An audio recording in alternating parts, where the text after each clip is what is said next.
I know if the storms get worse, we can always just stop the meeting. All right, so I'll call the meeting to order. Note pursuant to Chapter 20 of Acts of 2021, certain COVID-19 protection measures were extended as they relate to MGL Section 30A, number 20, the open meeting law. This meeting of the City of Westfield Conservation Commission will be conducted by remote participation. Specific information can be found on the City of Westfield website, www.cityofwestfield.org. For this meeting, members of the public who wish to listen to the meeting may do so by tuning into channel 15 or channel 12 or online at westfieldtv.org or online at youtube.com on the Westfield Community Programming channel. No in-person attendance of members of the public will be permitted, but every effort will be made to ensure that the public can adequately access the proceedings in real time via technological means.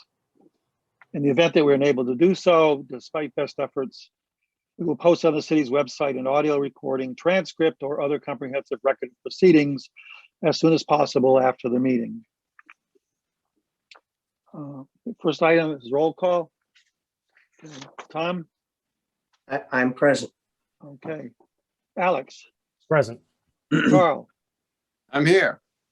And I'm here. David's here. So we do have a quorum. Yes, I can. Okay, so anyone in the public like to address the commission on any item not on the agenda?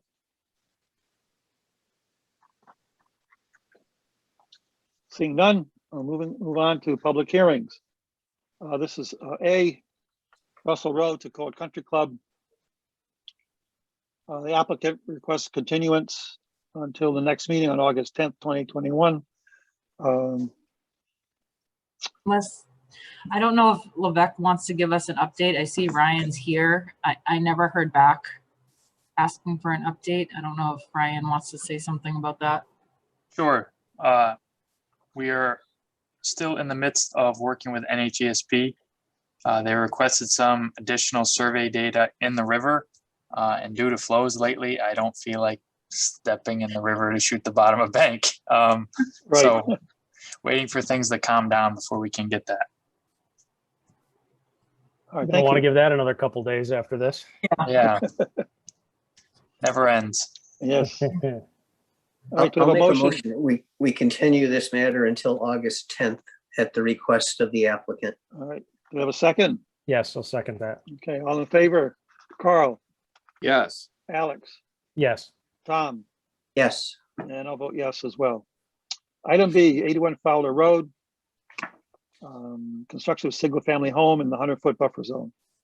Meredith. So last time the commission had asked for a revised plan. I did receive that, but pretty late in the afternoon today, so I didn't have a chance to really review. I'm hoping Ryan from Levesque can go over that with us. Sure. Hi, everyone. Ryan Nelson from our Levesque Associates again. A couple weeks ago, we had a site visit here and we walked the staked out proposed home location as well as the 50-foot buffer zone at the request of some of the members to offset some of the tree clearing at the rear of the site for the septic tank area. We're proposing to plant some shrubs along that back area. As well as the other change we made was to a minor flag revision change, A112, which we've moved. That didn't affect the buffer zone on property. It kind of overcasts over the road area.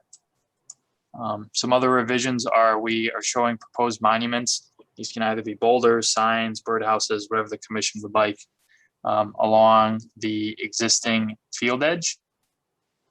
And there was also some concern about future mowing of this existing field, particularly within the 50-foot buffer zone. So that would be this area right here. So it's existing grass now.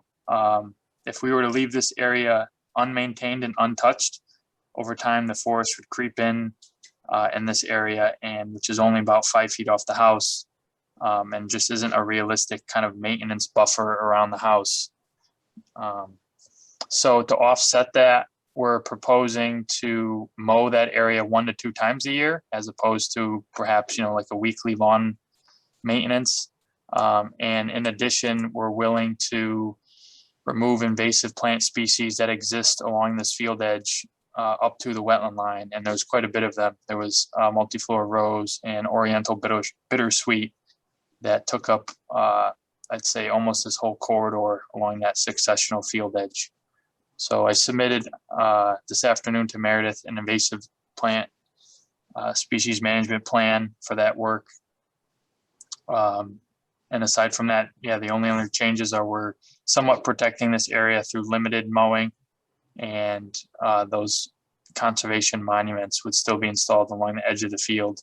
And I've met with the applicant last week and went over this with him, and he's very clear that, in the future, he's not to encroach beyond these monuments. So overall, the project, there's no new clearing within the 50. It's just from the 50 to 100, a portion of that in the back of the property. The rest of it will take place within the existing meadow. Okay, thank you, Ryan. Questions from the commission?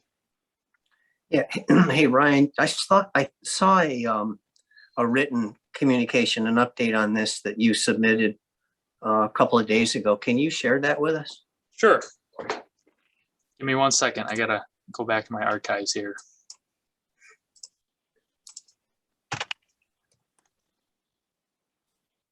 And Ryan, some of that might be, or Tom, that might be out of date now because they did. Oh, I thought it was a new letter. There was some email correspondence, I think last week, and then just today we received an updated plan. But I'm not sure. We hadn't received the updated plan when that other email was sent, but Can everyone see Oh, yeah. this? this email. Mhm. Sure. Well, I guess I should probably read it. So this was an email I had mentioned, I sent to Meredith on the 20th. This was a little time after our site visit. Hi Meredith, as a follow-up to last Concom meeting for the NOI at 81 Fowler Road. I apologize for not being at the meeting, but things have been busy. Had to attend another meeting that night. It's my understanding that the bigger discussion point was the work within the 50-foot buffer zone. I understand that the commission usually strives for an undisturbed 50-foot buffer zone. However, that is not feasible for this project. Due to septic design constraints and building setbacks, the house cannot be shifted away from the wetlands any farther than what is shown. The applicant is proposing a very modest home, 1,200 square feet, in order to keep any new work out of the 50-foot buffer zone. To reiterate, the project will not be clearing any vegetation within the 50-foot buffer zone. The extent of the field is to be maintained as it currently is. Currently, this subject 50-foot buffer grass area is used as a hayfield and routinely mowed. The only reason it has not been done so this year is because of the layout stakes that were set for this filing. Otherwise, that area would be mowed, just like the field across the street. I'd like to discuss at the meeting what impacts are perceived from the future homeowner mowing this as lawn as compared to current practices. We would like the commission to review what is proposed within the buffer zone based upon the regulations and potential for adverse impact, rather than revolving around an arbitrary 50-foot no-touch buffer that is not part of the Wetlands Protection Act or Westfield Wetlands Ordinance. If the applicant were to adhere to the commission's request of placing monuments along the 50-foot buffer zone instead of the existing field edge, that would only leave less than 2 feet between this boundary and the back right corner of the house. That just isn't practical for future house maintenance purposes. The applicant is willing to comply with a condition for invasive plant species removal between the field and the edge of the wetland. We feel removal of these invasives along the field border would be a greater benefit to the ecosystem rather than prohibiting the maintenance of current grass. Thank you, Ryan. Yes, you did get the gist of the discussion from the meeting that you missed a couple of weeks ago. And that was, and it was a concern about the 50 feet. You've encroached in part of your site map. You're what, maybe 20 feet away from the resource? Not 50 feet, but 20 feet. So what the commission, and specifically what I was asking, was that, you know, to the representative who was in your stead there, was that he go back to you and ask you to reconsider the plans. Now you're coming back to us and saying that it just doesn't work. You know, this property is not large enough to accommodate a house and a septic system and a well. And I think, Brian, that there are properties that just aren't suitable for development. You mentioned that this 50 feet is something arbitrary. I would argue that point with you, Ryan. It's something that the Westfield Conservation Commission has been very consistent about, with very few exceptions. And this is new construction. This is a new home that's going on the property. This is exactly where we said we would fight the fight. That if the home was built before the wetland regulations, then of course we would not impose a 50-foot boundary. But I just have a problem with, I think that 50 feet is far more important to the continued wetland than you're giving credit for. And that's why we're so strict about enforcing it. So, and my other concern or question, I guess, is that this lot hasn't even been subdivided to my knowledge. I have no idea how much more property the owner of this property owns. I'm suggesting perhaps he find another spot to build his 1,200 square foot home. But thank you for your comments, and thank you for well, actually, I was going to thank you for updating the map, but you really didn't. I mean, it looks pretty much the same as it was, you know, a couple of months ago or whenever this started. I've said my piece. Thank you. Okay, thanks, Tom. Appreciate it. Just I guess a response to that would be, I do respect the Westfield's 50-foot, I guess, policy of what they strive for. And I certainly would never ask or show a project for clearing within the 50, considering, you know, the track record of what you guys look for. But in this case, you know, it was our notion that we're not clearing within the 50, we're just maintaining what is. And so one of the revisions on this plan is we have come back with some sort of compromise, and that is that this area in question would be mowed only 1 to 2 times a year. I have a question relative to that. How do we guarantee that if the monuments are farther back than that, so at the forest edge or the wooded edge, how do we guarantee that future owners of that area won't expand the lawn into that area that's supposed to be mowed only once or twice a year and mow it much more frequently? I suppose we could find some, you know, we could show monuments along that line as well, some other birdhouses, or landscape boulders. I guess that would be my only, I guess, thought as of now.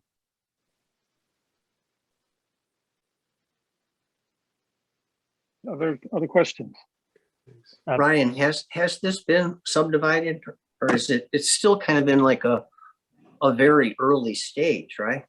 I mean, Yes. You wanted Conservation Commission approval before you went to other boards, I guess. That's correct. So the applicant, Pastor Wally, his daughter has a house on the other side of the wetland located here. So it's his intent that upon approval of this, he would subdivide the lot in half, leaving her house a legal, you know, building lot, and then this one with adequate frontage to be another building lot. So a house already exists on the other side of this wetlands.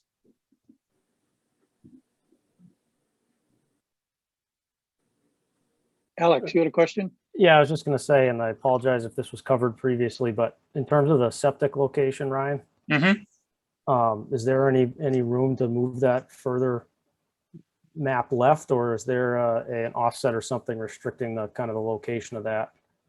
Sure. Just, the issue being proximity on the right side of the wetland is, it seems like even buying 10 feet would be going the right way, but I don't know if we're dealing with property line setbacks or anything, because obviously that necks down as it heads over there. Right, so for septics, this is talking the leach field, we have to maintain 10 feet from the property lines, but we also have to have a viable area for a reserve. So if we were to shift all of our work to the left, we would be getting rid of the reserve area, which is shown here.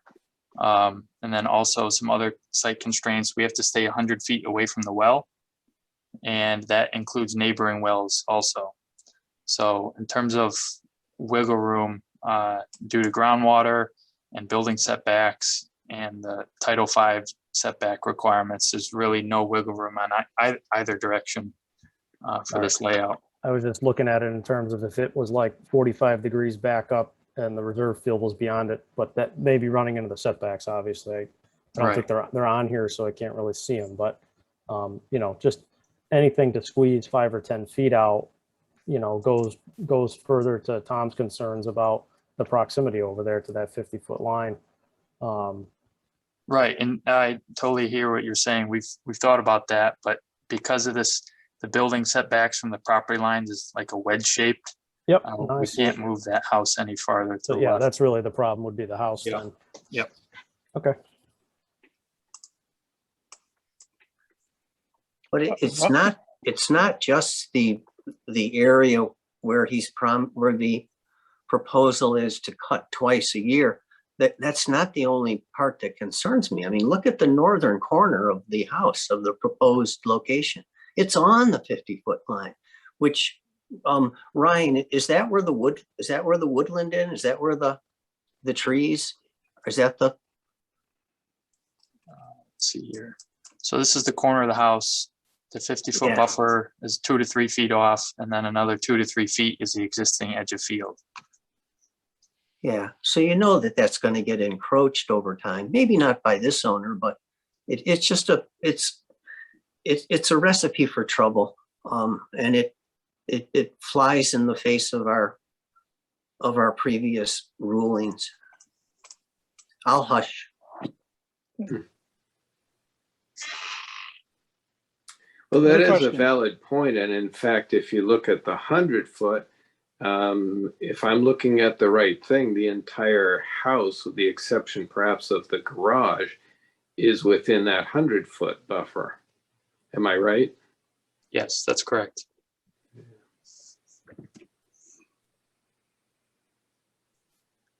Yeah, this is a dicey one.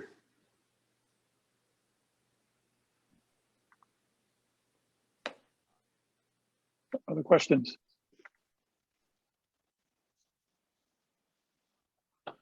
Ryan, the part in the lower right that's under contention, that's a hay field right now?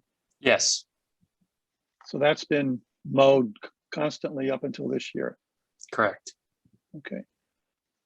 Is that going to stay as a field, or is that going to be, does the applicant going to convert that into a lawn? Oh, that's what we've been discussing. Originally, we were proposing it as lawn.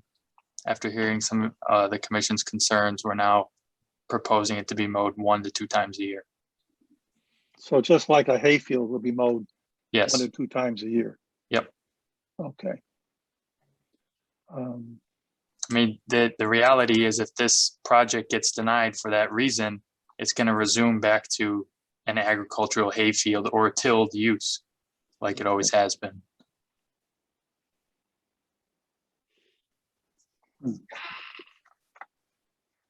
Well, but that's essentially grandfathered in. True. Yes. Yep. Well, I guess my point, what was a hay field basically is going to stay as a hay field within the 50-foot. If it's only mowed once or twice a year. Yeah, and I guess, there was another project we looked at where we kind of preserved the existing use, which would be the same thing as what you're saying there, saying that's how it is, that's what the birds and the bees and the insects are used to, and that's kind of what it will continue to be after, in this case, the house gets built. The other project was different, Right. but, so I do understand that side of it. Well, you're right. It is a small space to put all of that construction.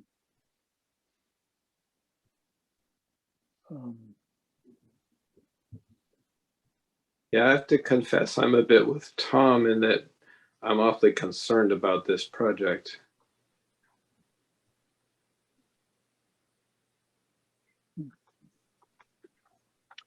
Okay, Meredith, any concerns?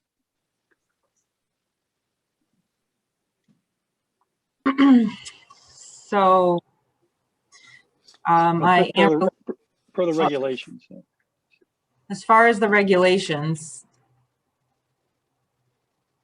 it's a buffer zone only project. So under the state law, it's very permittable. They are trying to maintain our policy of the 50-foot no touch zone. I am happy to see that the silt fence was moved from the edge of the forest out to the 50-foot no disturb zone. That's a really great compromise from what was proposed before, because if this is undisturbed during construction, then it's more likely it will be undisturbed in perpetuity. I do think we would need some sort of signage at that silt fence line, because in long term, after the house is built, no one's gonna remember to not mow that area and not convert it to lawn. It is very close to the 50-foot buffer zone though, and it just seems like there's nothing else they can do about that. So I'm not sure.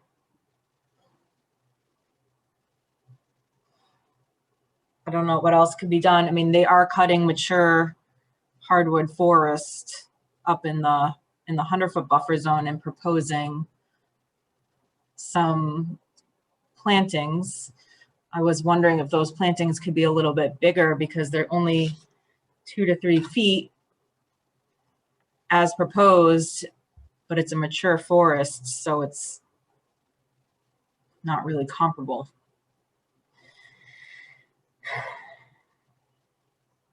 But like under the regulations, it does meet the criteria. For work to be permitted in a buffer zone, the applicant has to prove that the work in the buffer zone won't impact the resource area. That's basically what the regulations say for work in buffer zone. And otherwise, it's up to the discretion of the commission. I thought City the regulation said that it has to improve, not just impact. Am I wrong? That's probably riverfront, right? Yeah, riverfront you have to. Riverfront redevelopment projects are much different than buffer zone only. I guess I would say, Meredith's kind of just confirmed what I thought, which is under the WPA, I don't think, I think this is a permissible project. And I think we're working on our ordinance for just this reason right now. We don't have necessarily the black and white language in our ordinance to say that we could rule differently. I know we have some ability to make these decisions if we think, a project stands to be a huge hazard to the environment. But I share Tom and Carl's concerns. I just don't feel that I don't feel I have the backing of what we currently have in place to say no to this. So all the more reason to get on with our side project. Yes.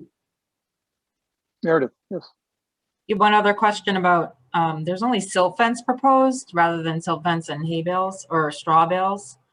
Is that because the site is generally flat? Ryan, or? Yes, that's correct. Yep. I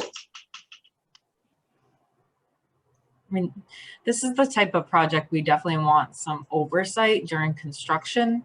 You know, we want, because work is happening so close to the no disturb zone, we want to make sure the erosion controls are installed and working properly for the life of the project. And things get restabilized quickly because this whole property will be open. And granted, it's not a steep slope, but it does seem like the drainage runs off towards the wetlands from what I could tell during the site visit.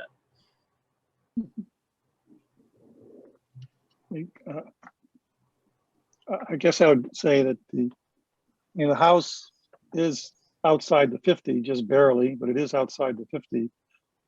And what is inside the 50, the hayfield, basically is going to stay what it was before, a field that's mowed once or twice a year.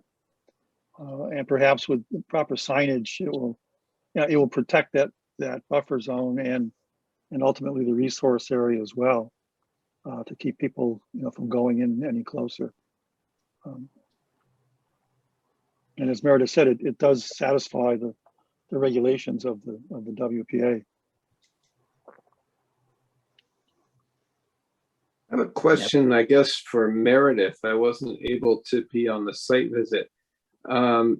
Will there be a concern with trees that are within that 50 foot that might, if blown down, hit the house? So we would have a similar problem to what we had in a previous site where they want to cut down additional trees because they present a danger to the house.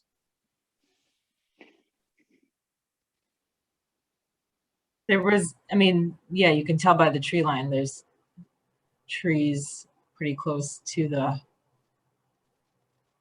well, on the edge of the field there. I can pull up some pictures and try to look at that again. I don't recall there being a huge giant oak hanging over where the house was going to be proposed. I'm looking at Street View, Carl, while Meredith looks for more recent photos, but this is 2019, and it's not white pines like we had down in that subdivision. It's not, Okay. everything looks probably, I don't know, 70, 80 feet tall, and nothing's really got big limbs hanging out over the meadow area. Okay. But that's a pretty good point in general, though. What's the next request? Right. Exactly. Most houses have trees in their yard, so I just, I don't know if you can use that as an argument not to approve it. Mm-hmm. Yeah, I just worry about as we say, what's sort of the next Right. concern? What's the next worry with this project? Well, okay, You guys want to see some pictures? sure. Then we need to make a decision because it's after 7 already. So Ryan, can I share my screen? Sure. Thank you.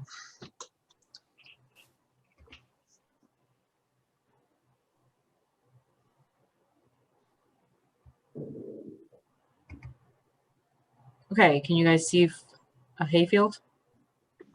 yes, Yes. Okay. So this is where the house would be going, I believe.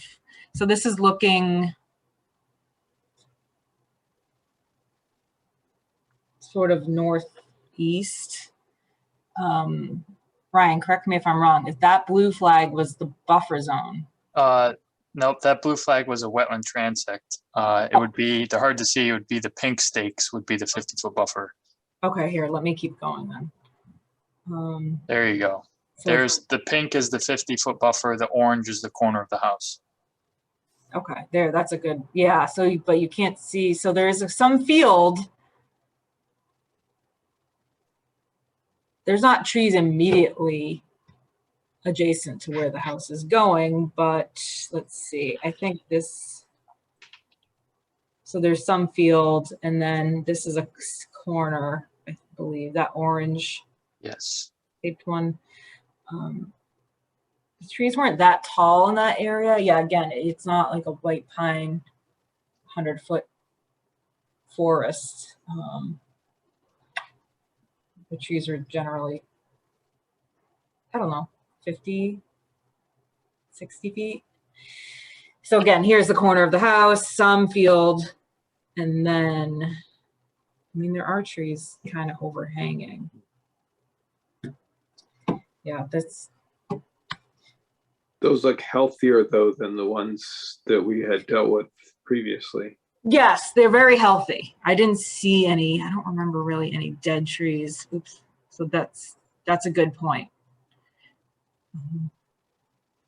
And just, so this is what's getting cleared. There's, it must have been logged before because there's smaller trees. This is the 100-foot buffer zone. There's one large oak. It's pretty tall, but that would be cut. This area would be cut. And again, the field. So yeah, I think it's a good point to consider what is adjacent to the proposed house as far as unhealthy trees or really tall trees. But in this situation, it appears, I mean, the trees can fall at any time, but this appears to be less of a cause for concern. Any other questions? I have a question, Ryan. They want to cut 10 trees, but replace them with 6 bushes. Why not replace them with some trees as well? So the reason why we're clearing trees in that area is for the septic tank and the pump chamber. And we don't want to Oh. plant mature trees for future longevity of those. Oh, okay. Well, can you increase then the number of shrubs? Sure, yeah, we're willing to plant whatever you guys would like back there in terms of shrubs.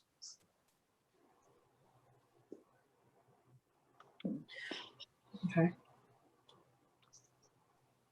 Any other questions? I guess more of a comment. I'm sort of reluctantly coming to the decision that this is permittable, even if we're not totally happy with it. Although if we could mark that 50-foot so that there was only the very occasional mowing within that area, that would make me happier. Well, I think we can do that with our special conditions and signage and, monitoring what's going on out there while they're doing their construction. Okay. Yeah. As Meredith said, I think, this project, we need to, pay close attention to it while it's happening. Ryan, Just question. a point of clarification. We have a great deal of power. This commission has a great deal of power in areas like this. We can permit right up to 6 inches away from a stream if we feel it will be an improvement to the resource area. So everything that comes before us is theoretically permittable. Again, I'm going to be voting against this, but if I weren't, I mean, and even if I am, when we get to the motion, I do hope I can contribute. So again, I will hush and let this process go on.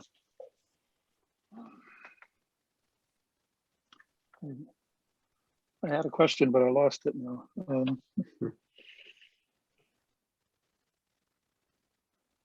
Oh, Ryan, what's the role of your company if we do approve this? Is this it for you? Or are you going to continue working with the applicant? So in terms of overall, we would be doing a septic design for them.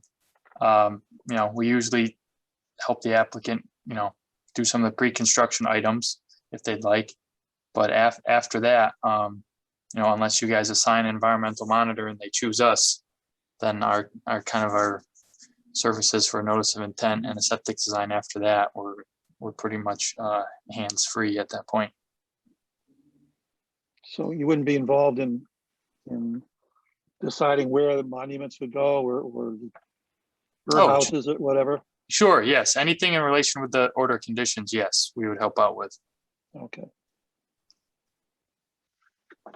I totally get where Ryan is coming from, and I totally understand that this area has been a field, agricultural field. But again, we're changing the use of the property.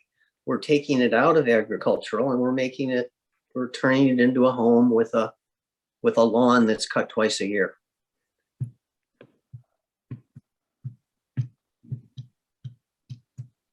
I guess my concern,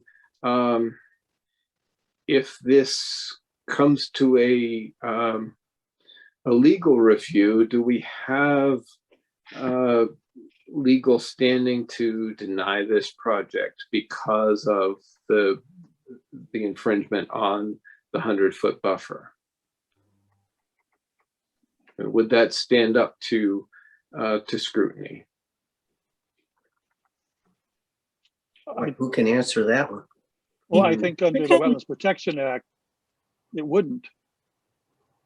Well, the commission can deny any project, but the applicant can always appeal it. And when we deny, we're really just saying, yes, you are going to impact this area. We're asking you to do an NOI.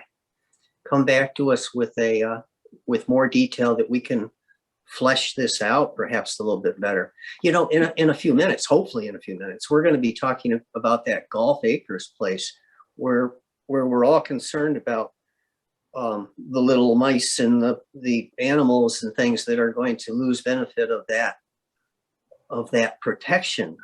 Here, I mean, if you can recall in your minds the picture that Meredith flashed of the field when it was agricultural, we're taking all that away. We're going to make that like, you know, my front lawn.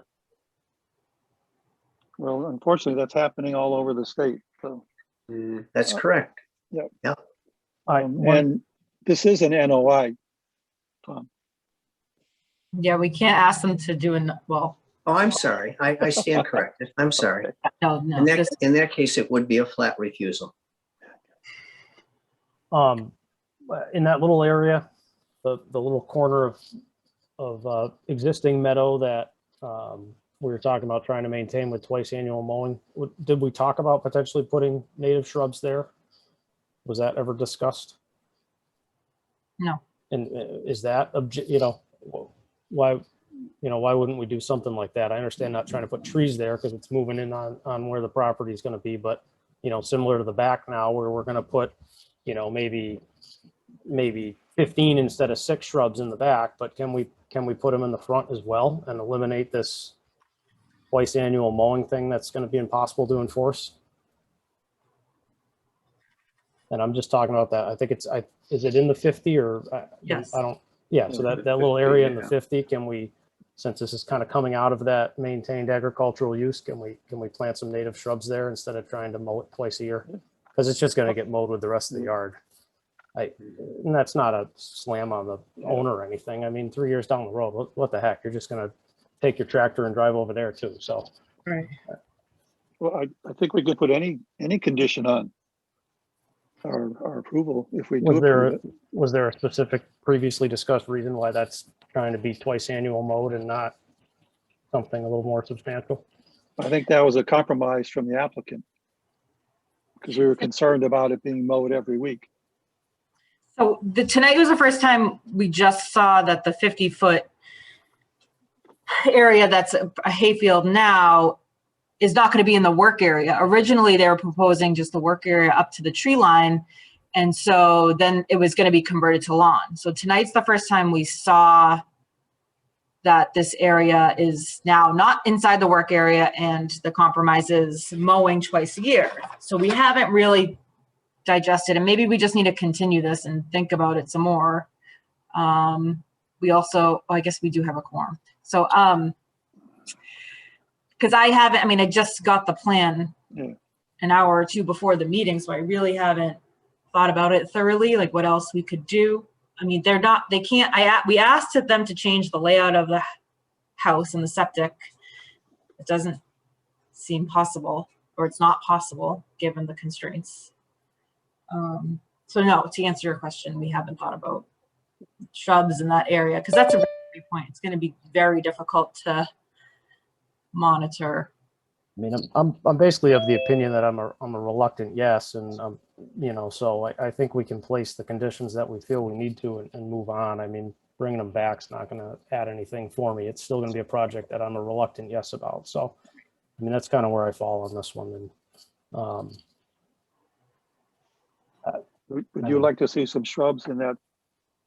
yeah, I in think that that area? front area, I think that should Yeah. be. I don't think we should leave that as the meadow. You know, Right. having whatever 100 square feet of the property that's maintained as a meadow is not going to be a long-term thing. So.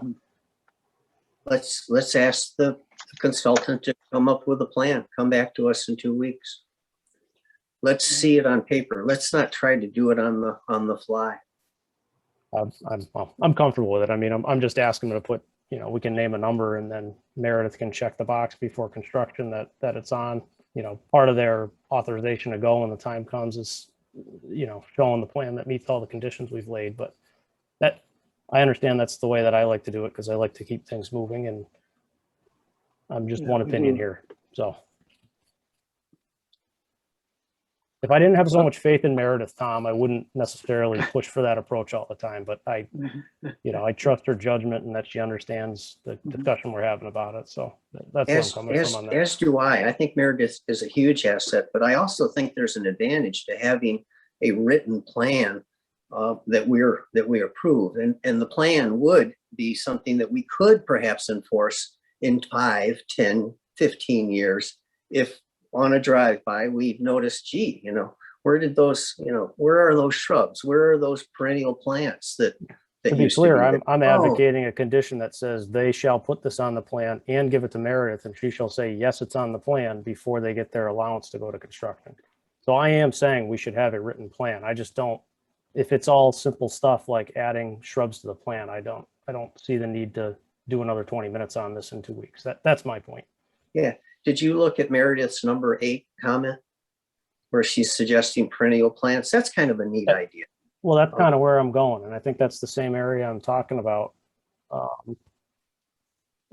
Yeah, That- and that- I had a comment about doing perennials, something flowering, kind of to promote pollinators, but I kind of am changing my mind given Alex's, now that I know that they want to mow it. Shrubs maybe are better, flowering shrubs, something that has wildlife habitat value, fruiting shrubs that may be better, so it's not getting mown. We need a motion one way or the other because we're eating up a lot of time. Yep. You know, since Meredith just got this revised plan an hour ago or an hour before the meeting, since there are suggestions to change it, entertain a motion to continue. I'll make that motion that we continue until our next meeting. Do I have a second? Yes, I will second. Okay, and Meredith, can you talk to Ryan about, what we talked about this evening? As far as, Absolutely. putting some shrubs in that area so that we have something that's, acceptable to the majority of the commission. Yeah, absolutely. Okay, we have a second, so all in favor, Carl, Yes. Alex, For Tom, yes. Tom? I'll vote to continue. Okay, and I will too. Thank you. We do need to move on. Okay. Item C is 898 Southampton Road. Applicant does request continuance to August 10th. Do you have a motion to that effect? So moved. Have a second? I'll second that. Okay, all in favor, Carl, Yes. Alex, Yes. Yes, Tom, yes. and I'll vote yes as well. Okay. All right, item 4, public meetings, RDAs, 317 Union Street. Again, meeting continued from previous meetings. Now we did, for Jim's request last time, we did receive better maps of the area along the road, indicating where the applicant would like to to mow and remove invasives. So I think he did satisfy Jim's request in that regard. And Meredith has indicated some recommendations. I guess I have a question to the applicant. When you say you want to mow an area, does that mean you're going to put a lawn there, or are you just going to mow what is there? We would continue to mow it regularly, probably on a every other week basis when we're talking about mowing certain areas. So you wouldn't basically dig it up and put in a lawn? That's correct. We would not be digging up and replanting. We would just allow natural succession to, let the grass fill in over a season or two.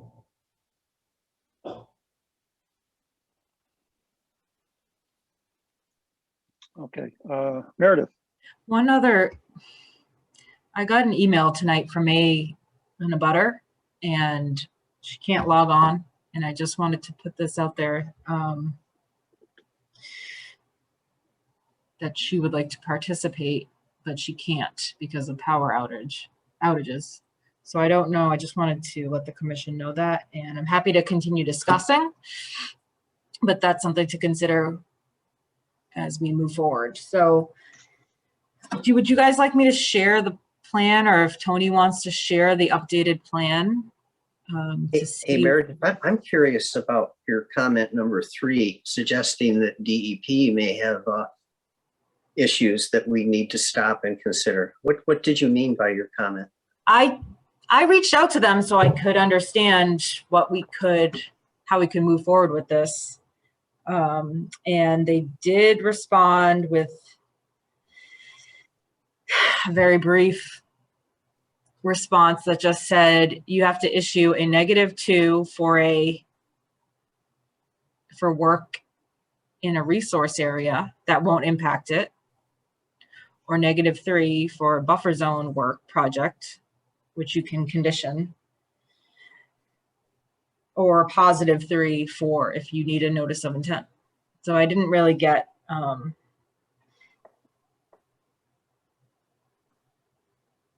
the great guidance on what we should do. Basically, it was up to the commission's discretion. Understood. Thank you. I did subsequently email them again, but I haven't heard back. I think they're sick of me emailing them. Mr. Chair, just a procedural Yes. question. I definitely missed a hearing on this. If we get to a vote this evening and I abstain from that vote, the 3 of you can still carry a decision. Is that correct? Because you're still the quantum of the quorum that's here this evening. I mean, I can think through this one during the discussion if that's the way we go and we feel I need to vote, but I know that this was discussed on one of the meetings I wasn't here. Yeah. Potentially 2. I don't know if you might have missed it twice. I It's think been I on. might. I think I for a did. And while. so I simply don't want to, my understanding is that I can, and that the 3 of you are fine, because I still think it's the majority of the folks present and sworn into or spoken into the meeting. Right. I have a concern because before we close any meeting or hearing, we need to open it up to the public. And if someone, especially in a butter who has a unique interest in this, can't address the commission, I have a concern about that.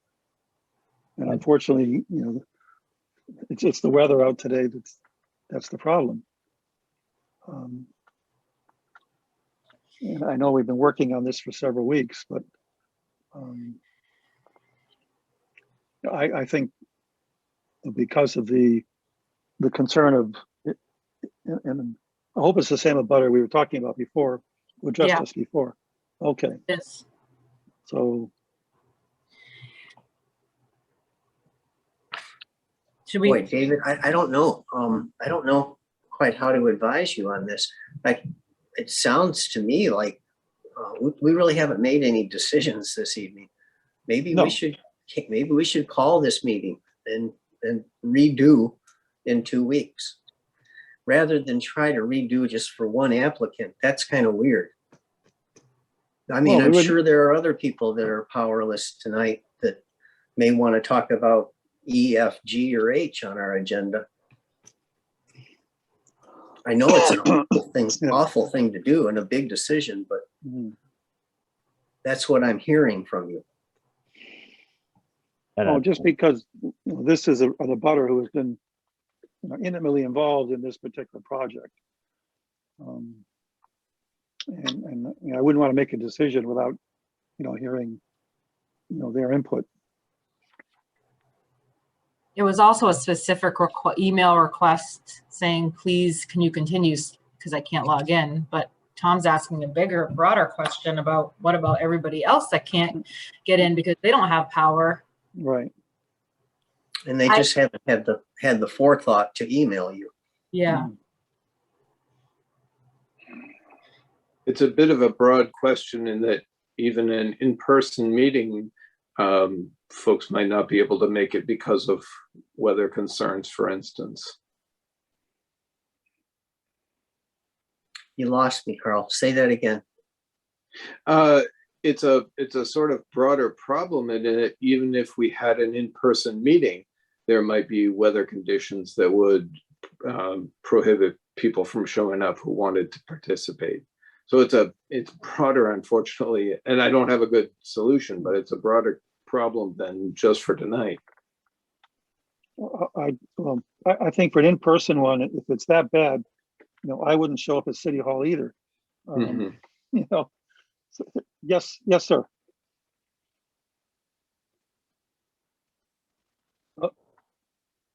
Okay, thank you. Meredith, can you email the young lady back and tell her that it's our opinion there are no outages? Have her try again. Sure.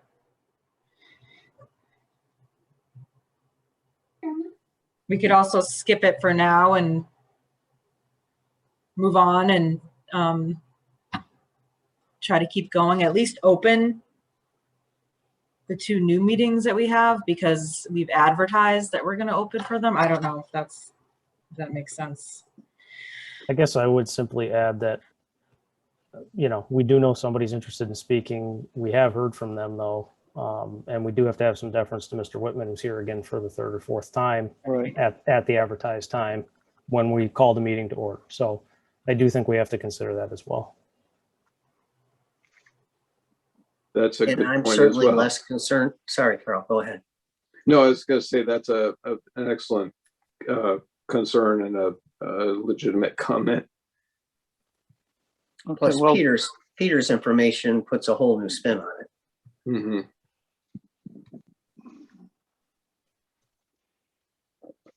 okay, well, I mean, B and C, B is a continuation from the city. Have you heard anything from the city concerning, the areas they want to have managed, Meredith?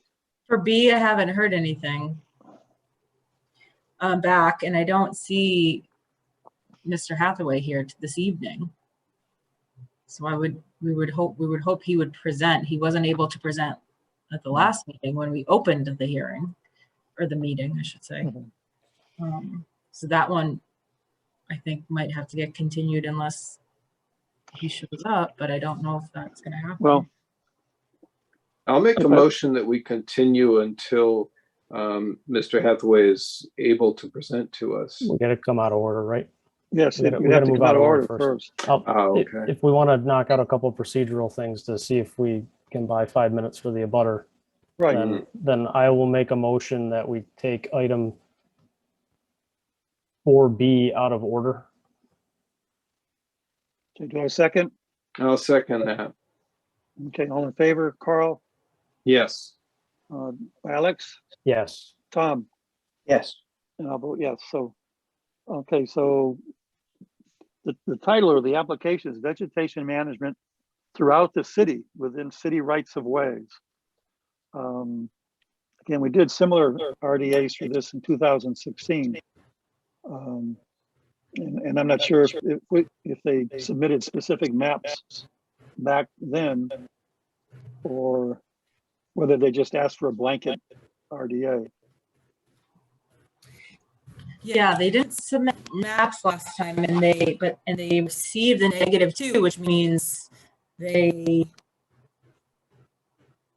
may be working in the resource area but wouldn't impact it.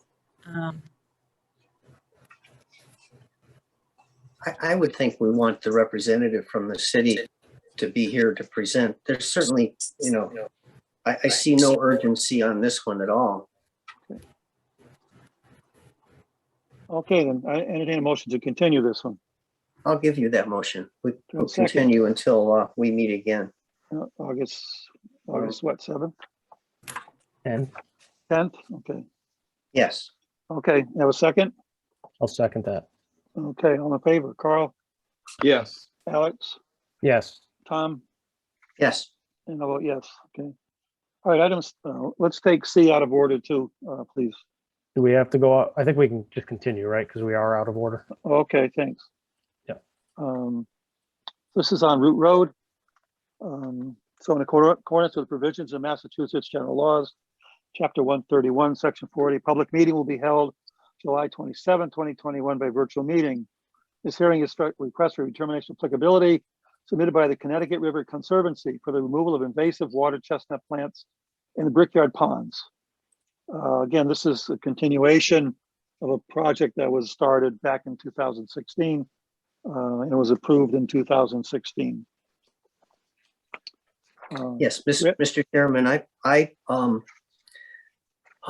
this project started probably 6 years ago, and I was lucky enough to be one of the volunteers that helped with the pools for the first couple, maybe the first 3 years. I've not been on the water in the last 3 years, but because of that volunteer association, I was advised that it would be wise if I filled out the state paperwork, the state conflict of interest paperwork. And I did, and I submitted it to the mayor because I want to participate in this discussion. I want to participate in this vote. Basically, what I pledged was that, yes, I did volunteer for this group. Yes, I do think they're a good group. But in spite of that, that I feel that I can make an unbiased opinion, which I certainly do.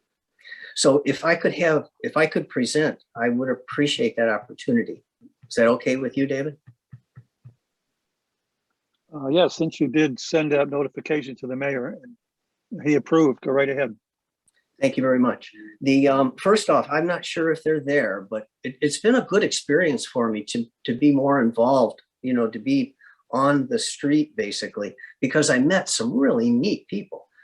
Two of those people I promised me they'd be watching tonight on Channel 15, and I promised I'd give them a wave. So I'm waving to you, George, and I'm waving to you, Peggy.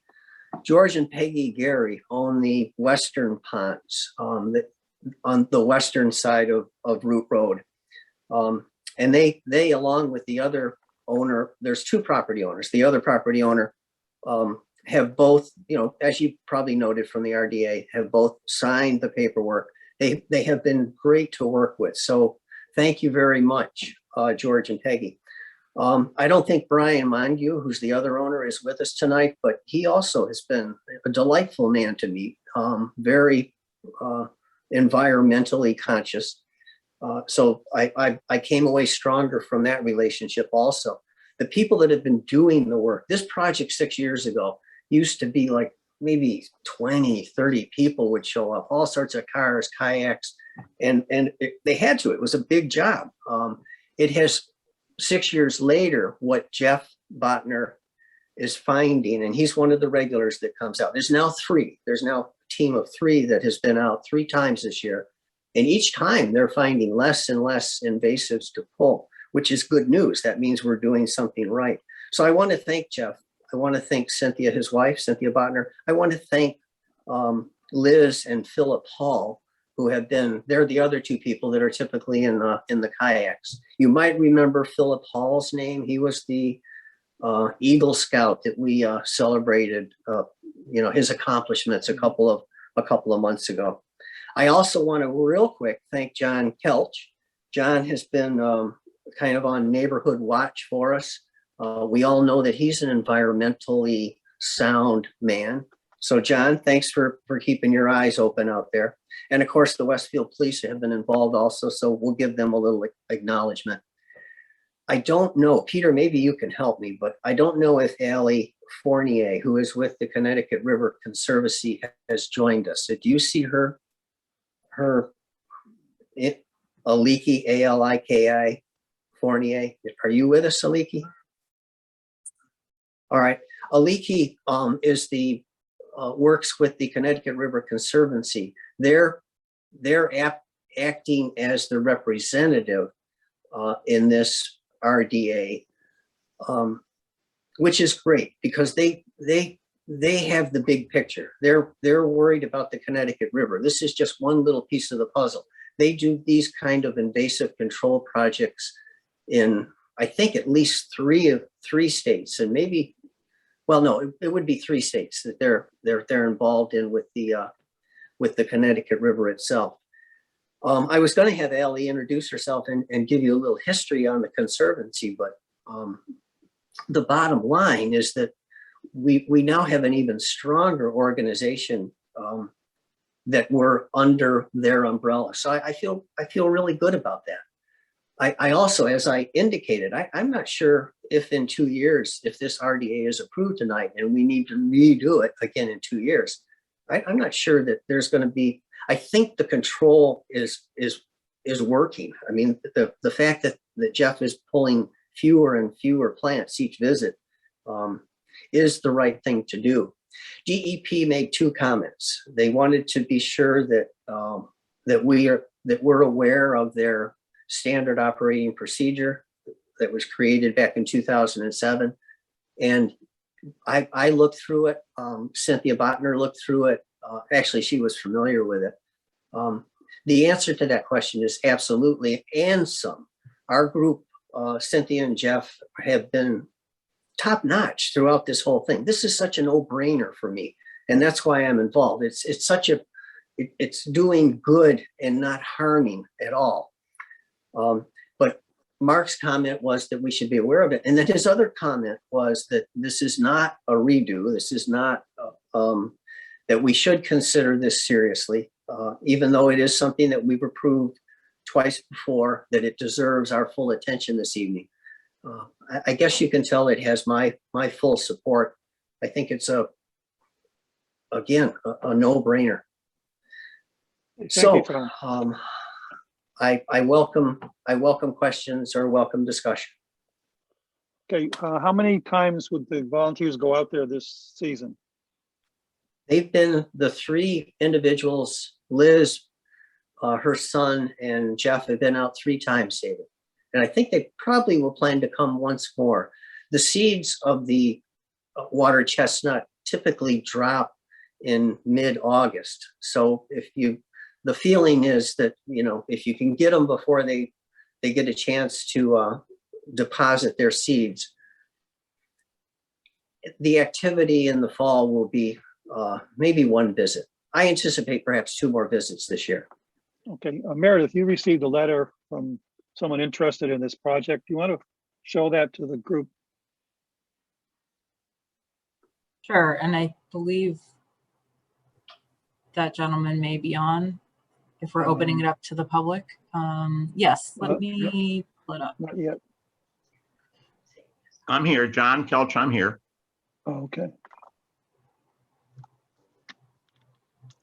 Do you want me to speak? Well, let's let her post the letter first. Oh, okay. I don't see. Yeah, I can post the letter and then you guys maybe John can go over it. And then, so I received this afternoon, shortly before the meeting, from Mr. John Kelch, who I believe is an abutter and a landowner over there in that part of town.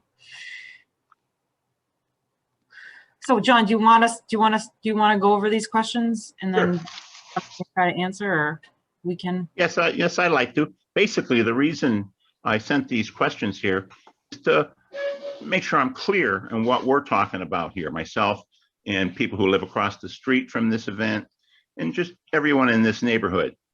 The first thing there is, that Connecticut Conservancy there, so you've answered that question for me, that it's a real permit that they're applying for, if I'm correct.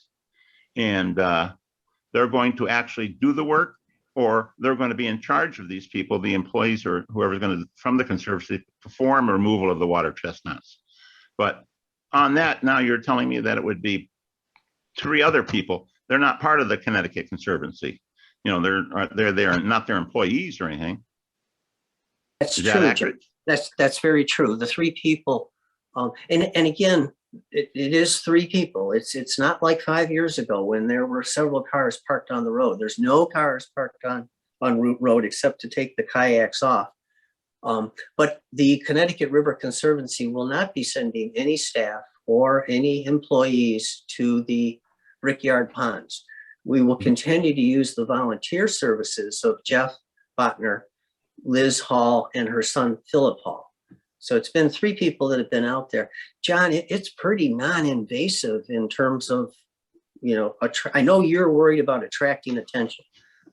If Jeff or I hadn't called you the last couple of Saturdays, I would wager money that you wouldn't know anyone had been, or anyone driving by would know that there were 3 kayaks in the lower ponds. So to answer your question, number 1 or number 2, there's no staff involved. It's strictly volunteers. It most likely will be the same 3 people that I've mentioned. So just to update you, we were aware that they were there. We did see them. The neighbor across the street saw them. I saw them. And the last visit they had there, they were parked there in the street while the kayaks were in there cleaning on the last time. All right. I can say that. John, I was also there, and that's not the case. Just recently on the, let's go with, what was that, the 23rd or 25th or something here? They were there just last Saturday, and they were That there. would be the 17th. I don't have my calendar, but Well, if I'm looking if at that it was here. Saturday. All right. But, I can only express to you what people tell me. When I drove by, there were cars there. All right. Well, But that's my observation I only. was with those cars because I used my car. Well, maybe you were parked there. I was. Parked is I had my flashers on for maybe I was on Route Road I was going to call it your street. I was on Route Road for maybe 10 minutes. And then they took the kayaks off the car, put them in the water. One guy stayed with the kayaks. I took the other 2 drivers, and we took the 3 vehicles and parked them over at Ryan's place. So yes, we had 3 cars parked on idling. We're not trying to split hairs with you on that, but what we're trying to tell you is it's more active there than you think. And the people do in their neighborhood notice this. That's all we're saying on that. Okay. Good. And I appreciate it wasn't like, let's put it this way. I walked over on that property in 10 minutes. I walked all the way around the whole ponds. You know what I mean? But what's going on here too is that there's an entryway that's being created right from the road into the ponds where they're cutting that out again. All right. Where they drag the boats through. We don't really want that to happen. They could enter from the side on there somewhere out of the way. A kayak, I can carry one around. You can throw it around there. But you see, you're creating activity there that people see on a weekend, on a Saturday or Friday or Sunday, and there'll be more of it. So on Sunday, we had other people parked there. Okay. Then we had a truck parked there. I have no qualms about going to tell them if I see them. You can't park here. Sign says no parking. The stones say here no parking. The regulations say you can't park in the tree line on anywhere in Westfield. All right, but it's just growing and growing here. It seems to be the issue. All right, I know you feel it's very thing here, but if we were to bring trucks to your front yard and park there and do this for 10 minutes and have other people do here, and we're going to cross through here, you would find it somewhat objectionable to in the neighborhood. All right, so continuing with the letter here. I've done species removal here, invasive things here. Does anybody inspect what they've done? Is there an inspection? I had to be inspected. I removed multiflora rose and purple loosestrife. Is there any control or anything, or is it just these people who do everything and it's all right? these three people go out in their own kayaks and they pull these weeds. I don't know if you've ever done it yourself, John, or not, but it has a very long, fibrous, long, I understand maybe that. like 6 to 8 to 10 feet long. And you kind of pull those roots up. Fortunately, they give easy. So, but And I'm they trying put to them- point out to you though, is when I did purple loosestrife removal and I had a crew people here and I had to remove multiflora rose, they came out and inspected. They came before we did it. They came after we did it. NRCS, there were like 3 or 4 inspections. My question is, this is just all over. They do other towns. I'm sure they do Long Pond. And they do the one in East Hampton there too. Is it Acadia? They do. Those are inspections. Those are public property, aren't they? I don't Acadia. know. I don't know. And Long Pond is Holyoke. I think that's whatever it is. But, there's things here on that. What if one of them gets hurt? On here, I had to have workman's comp and I had to have liability, for all these people working here. And I had people who were volunteers. I told them they couldn't volunteer. They had to be on my paid work staff because I'm not going to pay unknown workman's comp for people on that. Just because someone's volunteered doesn't mean they're not working for you. Is a question I have. All right. So, but what is the overall goal of your activity there? Do you want this?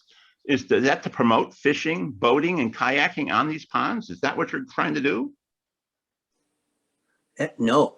The goal, John, is to improve the quality of the water, to improve the quality of the vegetation and of the fish and of the marine life that lives in these ponds and surrounding ponds by eliminating the horse chestnut from this pond. We reduce the possibility of it being spread by fowl or by birds that fly from one water to another. It's like Earth Day. It's like picking up litter on the highway. We're trying to make an improvement to the overall global environment. So we'll No, continue we're with not. my This is papers and private. things. These ponds are private property. That's We're correct. not They're promoting not really fishing ponds or- either, too. Those are dredged out ditches from when it was the brickyard. Now, I've lived here for 72 years. I watched those ditches. I've been through them. I've walked on them, everything on it. And they never had that before until people started boating and doing things like, I hope they're cleaning these kayaks off before they go in because you're just putting it right back in again. You go in there with a kayak with this on it. There's a lot going on here. That may be true, John, with mussels and some kind of No, some purple, kind this of right life here. forms, but I don't think with the water chestnut, unless you've got seeds, and these are pretty big seeds. And I can't imagine one of them being stuck on the outside of a kayak. I think So you should do a little research on that and check that out. It's the #1 spread for water chestnut. Is from other boats, kayaks, canoes, and people using them in these ponds. I will try to confirm that You can because confirm that's a pretty bold statement that Well, I I- just find difficult to swallow. Let's Okay. continue with your questions, please. I agree. So, what we'd like to, I think some of them have mentioned to me, they'd like a list of the other sites that the Connecticut River Conservancy is going to perform this species removal at, or is this the only one? I will ask them to, or I'll give them the website. John, you can go on their website and find all this information. But Okay, I will couldn't find also- anything about that on there. Oh, I'm surprised. In that Well, I couldn't case, find these locations. I will make sure that you are in touch with the person that can, at Connecticut River Conservancy, probably Aliki Fournier, and she can help you with that. They're Sure. proud of it. Yes, they've done some really good work. They up didn't and do down anything on the these ponds Connecticut yet, though. River. They I'm didn't do sorry, anything you on these talked over ponds. me. I didn't hear that, John. They didn't do anything on these ponds yet. This is new to them. Well, it kind of is, but it's all one group. It's all one. Jeff reports his numbers and always has, to my knowledge, to the Connecticut River Conservancy. They took over after DEP got out of the game. Mhm. So there is a relationship, John. Well, we were not aware of this at all. No. That's why we were somewhat confused, because previously you were the permittee, the applicant, your name as, and plus you're a member of the board, so there was a little conflict there. Even if you do get a release from the mayor, there's still a conflict that confuses people, and we look at it with a little question. All right. So Yes. let's go on here. You know, last time they were there, they put a sign up. Karen put a sign up there about it being a conservation city of Westfield. I sent that to you, Meredith, a picture of that sign. And that caused us nothing but problems. People told us that that was public land. They could kayak and fish and snowmobile, and they could ice skate, and they could have bonfires and everything out there because of this sign. So we were all looking at, I wasn't aware of the sign. George wasn't aware of the sign, but now the sign is gone. So it's reduced that a lot. But we just want to make sure they're not putting up any more signs like this. We don't really want a Connecticut Conservancy sign up there, because that's a very large organization. And I've observed other issues where, you know, you get people from Vermont traveling around, visiting all the conservatory spots. We're going to create traffic is a fear that they have. All right. There is no no plan to install signs at Very good. Brickyard Ponds. We're just checking just to make sure there was no plan. Nobody knew about this other sign except all these Yeah, people. that's a telling us. fair question. That's all. Well, we want to be fair on this thing here. So, you know, when you schedule in advance, you know, it's like you call me at, I don't know, 20 minutes before they're going to come. You know what I mean? That's all. You know, that's what they seem to do, and that seems to work for you. But I don't know about the other people in the neighborhood, whether that really works for them. You know, you are right in their front yards with this whole episode. Those several houses on that. Yes, So- those 3 kayaks out in the water would be. Oh, in the front of their cars that home. bring it there, and the people in the audience and the other traffic, you know, Right. of unknown people. Right. People launching boats into the pond. We don't know these people. Yeah. You know?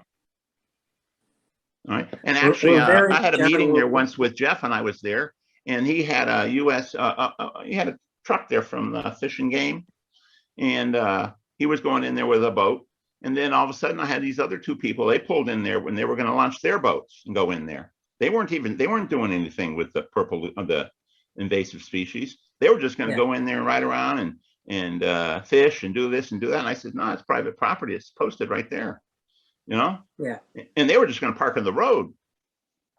Back to fairness, John. This has been happening for 20 years. For the 20 years I've lived in Westfield, Well, people we have stopped it been. though with the police. We have the no parking there. We have the Well, yeah, rocks now and we've borders. got it under control now, but this is, 20 years Uh-huh. before water chestnuts were discovered, people were, It took us 2 years to get that with the traffic commission in the town and the LNO. It wasn't just a casual approval by them.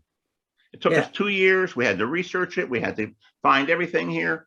It had to Yeah. go through a variety of places. And then we finally got it approved for the signage and the stones, because they recognized the tons of debris they were picking up there being dumped all the time. Everybody's dumping there. No more dumping now. They can't get in there, and they know we're watching. Yes, I just want to be clear. That's not our group. That's not this group. No, it's the activity that results from everybody doing it there. That's all we're saying. Well, the first Understood. time I saw it there, they had, they left a kayak truck boat there for like a week. And, I thought they were going to start renting boats or canoes to go out there, but I guess it was the Boy Scouts. And then they dumped all the debris out there, and they told me it was, 32,000 pounds. That's a lot of material, 32,000 pounds. That's 16 tons. There was no 16 tons there on the road. Yeah, you've made some major improvements there, John. I salute you. And since my involvement, I'm especially in the last 2 years, I've been trying to support you there. These are good people. These are good people. They're not littering the streets. They're not throwing things out of the kayak. They're like you and me, John. They're tree hunters. They're responsible. I wouldn't be involved with them if they were not. So again, I think you've done some wonderful things, and I'm all for it. This is a good That's project. my final conclusion here on this, so that you all read it here. In conclusion, I'd like to remind everybody that these ponds are man-made, dredged for the purpose of mining clay at the brickyard. These are not natural ponds. That was a wetland marsh, and they dredged it to take out and mine the clay. The state and UMass came along later and introduced the beavers. Those beavers, there were no beavers in there before. They've introduced these beavers, reintroduced them in the 60s and 70s, and those beavers have created all those dams. All right. And then we're going to go around here a little more. So now they've, with all that water for 20 years, 25 years, they've been doing that. This water table here is up dramatically, and it's not from the rainstorms. It's because those are spring fed and that water is not being released from those areas. So it's just spreading out more and more. We have taken aerial views from 1970, 1985 that I have, and the growth of those ponds is overwhelming as a result of those beavers. Myself, I think the beavers should be removed and the pond should return to a wetland area where they drain out down the brook like they used to, like behind Route Road here on the 350s and 400s. That is a wetland that they did not mine for the clay, but it's a wet marshland and the water just flows nicely through it and it's thoroughly cleaned in a natural, on that. So, but I'm against the beavers being there and the ponds there. And all this maintenance of these ponds, these should be allowed to return to a wetland marsh. And then there'll be no, if there's no water and the ponds dry down and there's overrun with the wetland marsh, there'll be no water chestnut anymore. It won't be there on that. And the DPW has to be concerned. That water in there, I sent you a picture of the water overflowing Route Road, Meredith. I sent it to you separately. And there's one there for a picture for over the water element. That's going to wash that out. It's already washed it out once before and they had to do it. And it washed out the road on North Road. And we're coming into a wet climate here. There's a lot going on here for these ponds that are impacting everyone living here. So that is my concept on it. And many of the other neighbors here, they say they're just really an attraction and a nuisance to our neighborhood, in danger to the roads and everything. Plus, I sent you pictures how they flood our field every time those dams break. I got a 19-acre field that's totally flooded on there. And you're washing away there, it's full of endangered species turtles. The golden otters live there. We have all types of things living in there. And this thing comes along, just rips right through, right down to the Manhan River and washes everything away. All right. Now the beavers on the Manhan River, they're there. There's by September, there'll be 3 or 4 dams. The river will wash them away at the next high time and the beavers will go back to work and build new ones. That's what they want to do here. They don't have to do anything. But that's our problem with it. And, we want to talk about that solution some other later date to get those beavers to be removed possibly. But again, I think that's up to George. I don't think he wants the liability. If that road washes out and it's because of the dams on his property, he'd be liable for all that. Just like in Belchertown, the state's liable for the beaver dams that fell that part over there and washed out that road, East Street. So we're dealing with a lot going on here. All right, I'm done with my paper on this. Any questions for me? Thank you very much. Questions from the commission?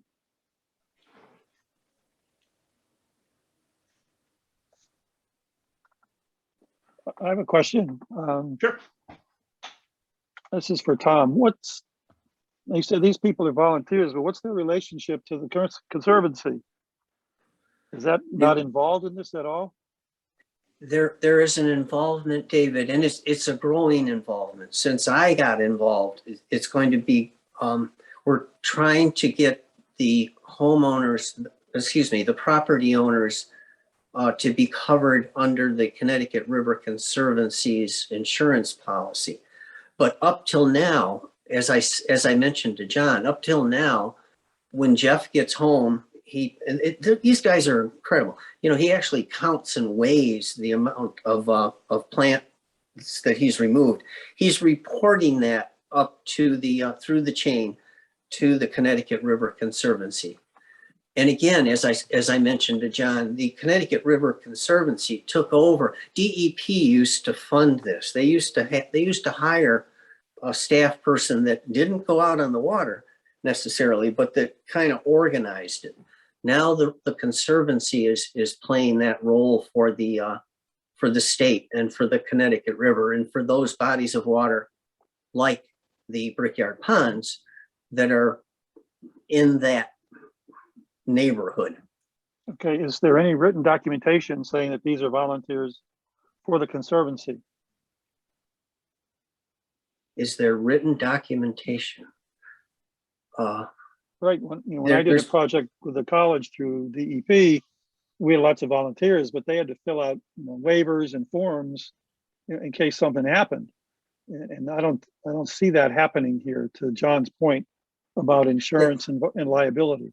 Yeah, that's a good point. It's, as I mentioned, it's something that's occurred to me. It's something that Mr. Gary specifically asked me to look into, and I promised him that I would. And I think we're going to be able to have the two property owners covered under their umbrella. David, they have lists of people. I don't know if they get releases from their volunteers or not, if that's your question, but we're working in that direction. Things are improving all the time. It's going to get better and better. And eventually it's going to go away. Eventually, I think this project will be deemed clean enough that that future infestations are not, they won't need to come out as frequently, maybe won't need to come out at all. But certainly for the next 2 years, which would be the time frame of this RDA, we want this, I think we want this project to continue. Okay, when does the previous RDA stop? End of this month. I think the 30th, maybe the 29th. And do they want to do work in August? Yes. There'll be one, at least there'll be a visit in August, yes. One final pull before the seeds drop. Meredith, what would be our liability if we approve this and something happens to somebody out there? Well, the commission's not liable. We're not the property owner. But we're approving the project though. I don't think that the commission would be held liable. We approve tons of projects on private Okay. property. Sure. Um, Okay. and I thought the Conservancy, they have a lot of volunteers, and I volunteered for them before, and I believe that they must have an insurance policy that covers volunteers. Mhm. And it's part of the reason why it's good that they're the applicant, kind of overseeing this work and this project. I guess I'd like to see some documentation showing that there is some type of written connection between them. I can provide you that documentation. I'll make a motion that we continue this RDA until our next meeting in the spirit of getting out of here before 9 o'clock tonight. Do I have a second? I'll second that motion. Any further discussion? I had couple of comments, actually. It was relative to the proposed -2. And as it's quoted there,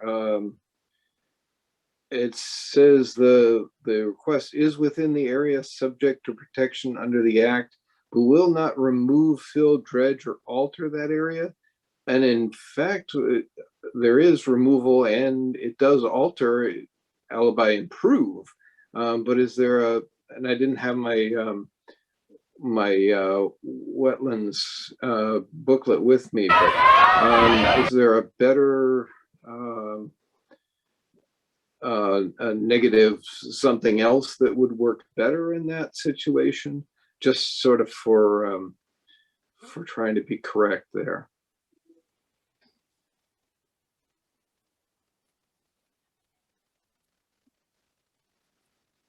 Well, Meredith will have plenty of time to research that if we continue. It's a good point, Carl. We've in previous 2 times we've done this, we've approved it as a -2, but perhaps there is a better condition under which to approve this if that's what is decided to be done. Okay, well, we'll take that under advisement. Okay. Okay, yeah. So to the motion, all in favor, Tom? I'll vote to continue. Okay, Alex, Yes. Carl, Yes. and I will as well. Thank you. All right, I think we need to go back to, Yeah, I'll make a motion. We resume the normal order of the meeting. okay, thank you. We're back to Union Street. Do you have a second? Second. Okay, all in favor, Tom, Yes. Alex, Yes. Carl, Yes. and I'll vote yes. Meredith, any luck in contacting the butter? The abutter still does not have power, so she can't participate. Wow. She did say if we need to make a decision, we should. Hopefully, Mr. Whitman will continue to leave the visual buffer for us as promised. I don't know. I don't know what to do. There's multiple people that have communicated they can't get on since, not for this project, but other applicants can't, they don't have Really? power. So Mr. Hathaway sent a note, said he couldn't. We already continued his, but he said he couldn't get on because of the power outage. So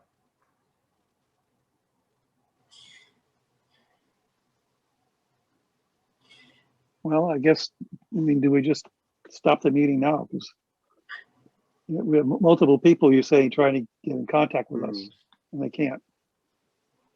Do we know the abutter concern here with Mr. Whitman's project, though? yes, her concern is a visual buffer between her property and Mr. Whitman's. I think the request has been reiterated, and I think the appeal was made in person once or twice. So, I think we have a firm handle on that Yeah, I don't public think input. nothing. I don't know if anything new would be. All right, I'm looking at a notice on Western Mass News on phone. It says Westville residents experience large-scale power outages due to the storm.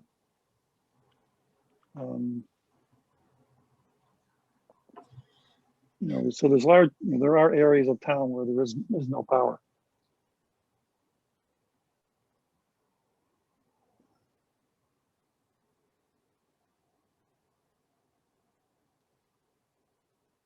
Okay.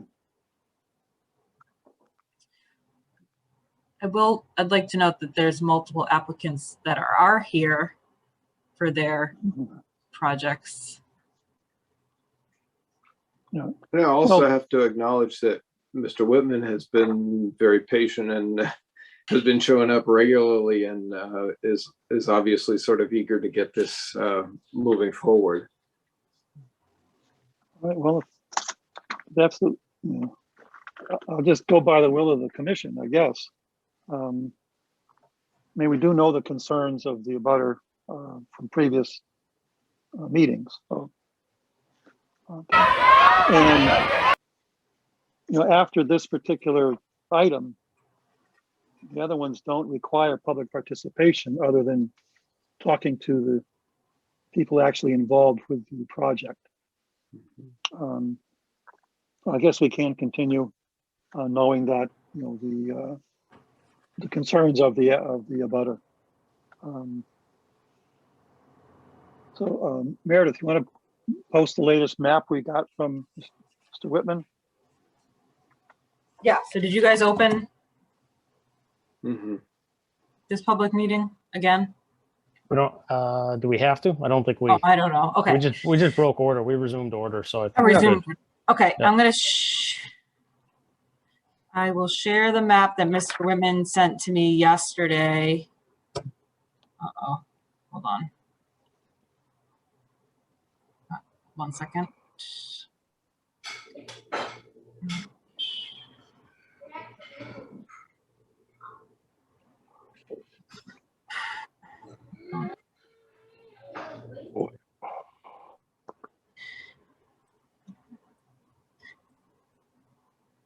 Well, there's two maps. I'll show the first one since it's coming up on my screen. Oh, here we go. They're both. Can you see if I toggle back and forth, folks? Yes, you can. Yes. Okay, so I guess we should talk about, this is the Let me zoom out. Just to orient people, this is Mr. Whitman's Golf Acres, Union Street. Mr. and Mrs. Kalbasa's property is over here. The concern from them, as I understood it, was visual buffer across Union Street. So do you want me to explain the map, Tony? I mean, from what I can understand, it's the request still is to mow everything in this blue and red zone, clear invasives and mow. And then in the buffer zone over here to the stream, manually remove invasives, but maintain the understory. Right, so that's where we're gonna maintain the visual buffer between her house and what's directly across the street by leaving the understory. So, you know, you might clip the bittersweets and things like that. If, you know, there is something more, you know, I guess it would seem like there's something more native that could go there to replace something else like the, like a multiflora rose, then maybe that would make sense. But I think, you know, our idea is removing the bittersweet from that area, clipping, controlling the bittersweet from the green area. And then the area that we're planning to mow, probably, it's more in line with the fence, the right-hand fence of the mini golf course. So it's inside of the green area that's shown there. So it's probably a little bit smaller, but that map is a good representation.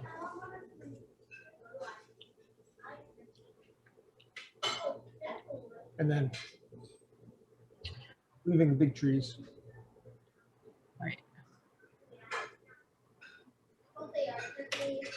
So what's the difference between the red area and the blue area?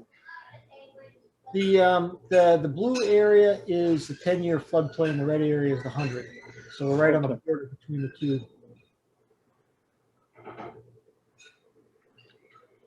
Okay, thank you. Want to do the other map? So this is the north side of the property along Union Street, and it looks like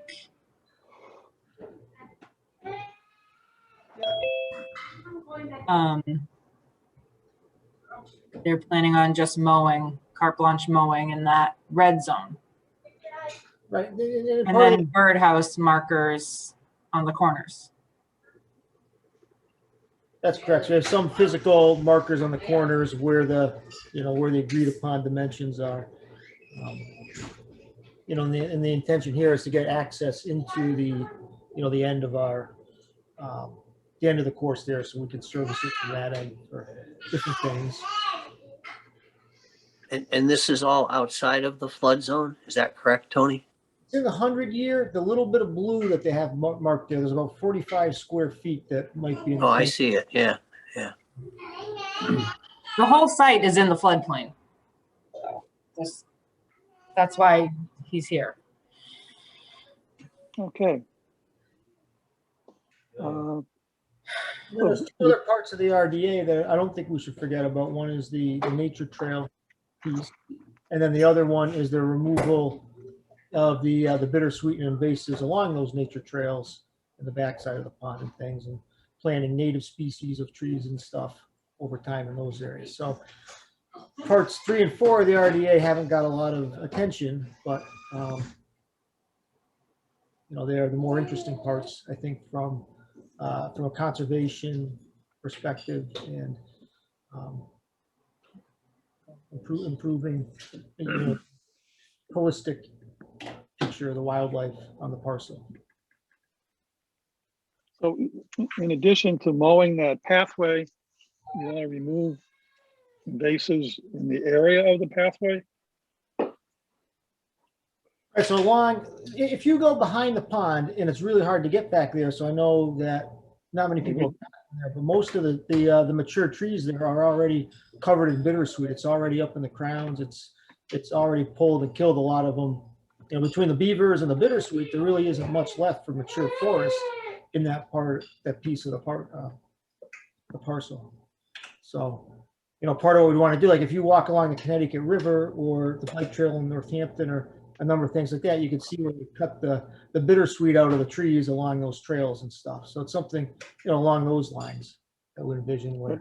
But I guess how far off of the trail would you be going into the vegetation to go after the bittersweet? Well, I would hope as far as we have time and energy over the years and maybe, make some substantial,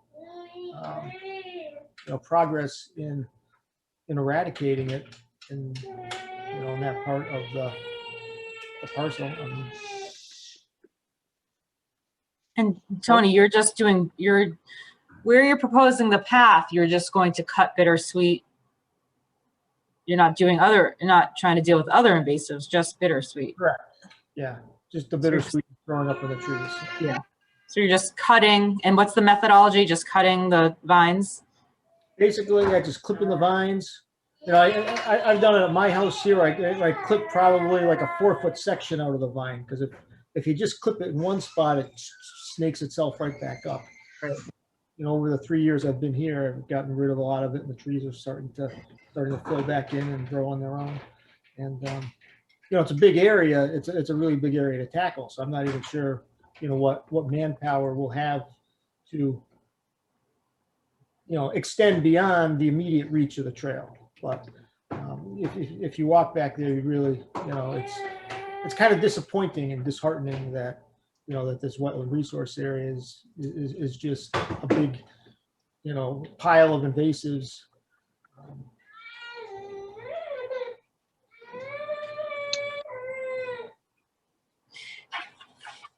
Okay, questions from the commission? I think the one thing I heard with the nature trail was simply how the stream or water feature was being crossed on, if it loops the site.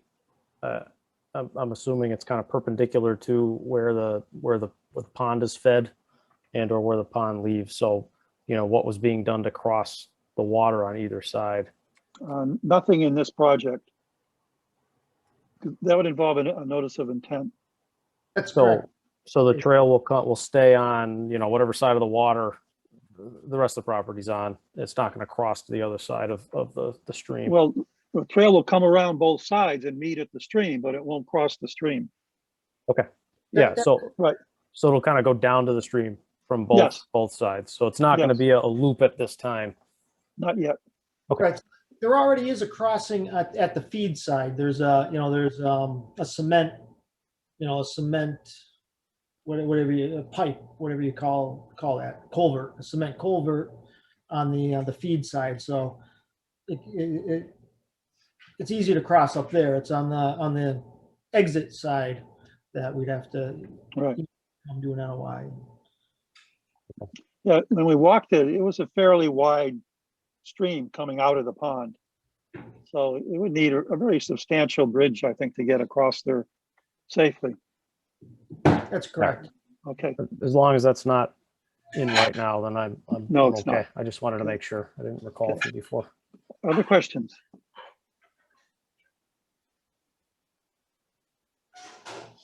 Okay. Oh, I'm sorry. Meredith?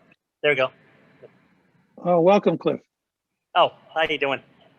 Hey, can I speak for 1 sec? Oh, sure. Okay, just so everybody's aware that I am an abutter, so I'm just gonna speak here on the side of as a resident or as the abutter. I won't be voting on this because of being the abutter.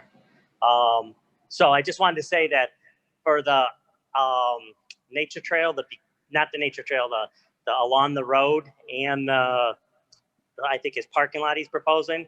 Those are I believe it's about 600 feet from the water. I know it's in a floodplain, but with the new maps, half of Westfield's going to be under a floodplain. But so I'm just saying as an abutter that I don't have any objections. I think it's good for the area. But that's all. If you have any questions about the area, I know it quite well. All right, thank you. Thank you. Other questions or comments?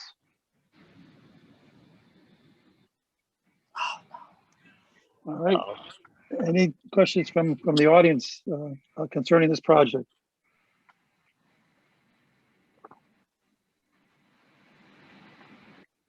I mean, I should just read the abutter did just reiterate that she would like a visual buffer Okay. for her house, I guess. All she said was leave the visual buffer as promised. So I feel like it's important to just say that under the public record. Okay. And I want to acknowledge that, you know, what we discussed in the last meeting with her and then discussed in person with her, I think is consistent with what the maps we've presented show. So I think if we, you know, allow the map to be the guide, then I think that's consistent with that, and hopefully, it'll work for everybody. And we're also, you know, going to take the neighbors' needs into consideration. If it does appear that there are lighting issues and things, then we will take a step further and say, well, what needs to go in certain locations to maybe block those lights or create a buffer. It's a little hard to say right now whether some of those things will be issues with this area that we're clearing. But if something does come up, then in the interest of being a good neighbor, we'll, you know, try to come up with a sensible solution. Okay. Anyone else? Then entertain a motion to close the public meeting. So moved. We have a second.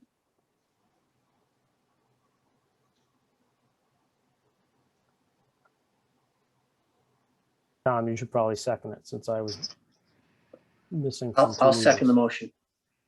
Okay. Any further discussion? Just procedural, I did have an opportunity to look at the guidance that I had previously. Since Cliff kind of joined halfway through this hearing, he doesn't necessarily count in this particular hearing. So the three of you can vote this through if it's the four of us that were the quorum for this meeting. Right. So I'm going to abstain from the vote on this item because I did miss those two hearings.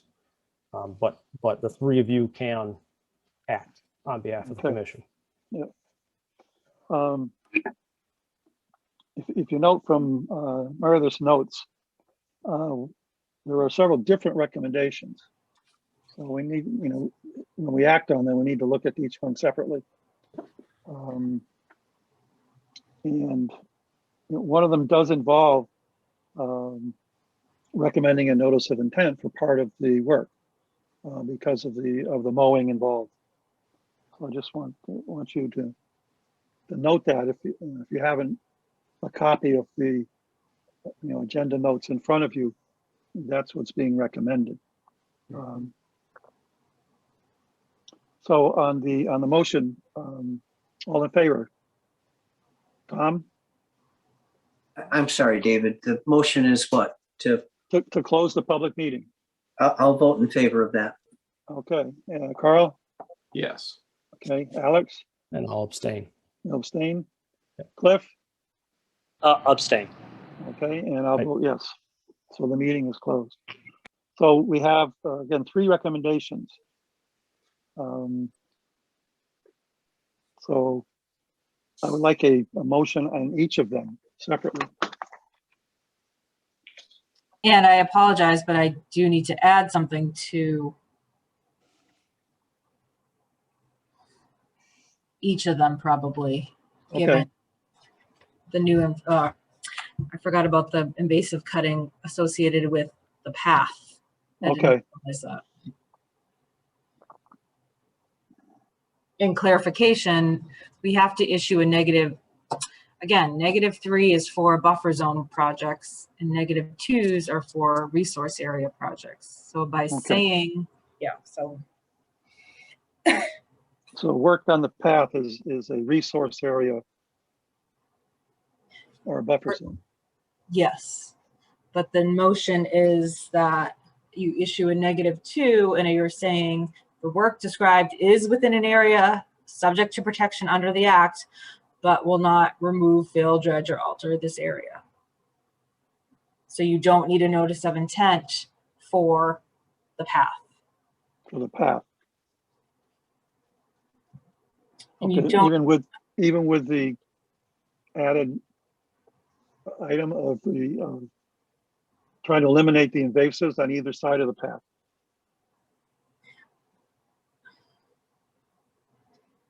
I mean, I think DEP looks upon invasive control as a good thing, a positive thing. I think we've always done that too, especially bittersweet. That is choking out trees in a forested riverfront area.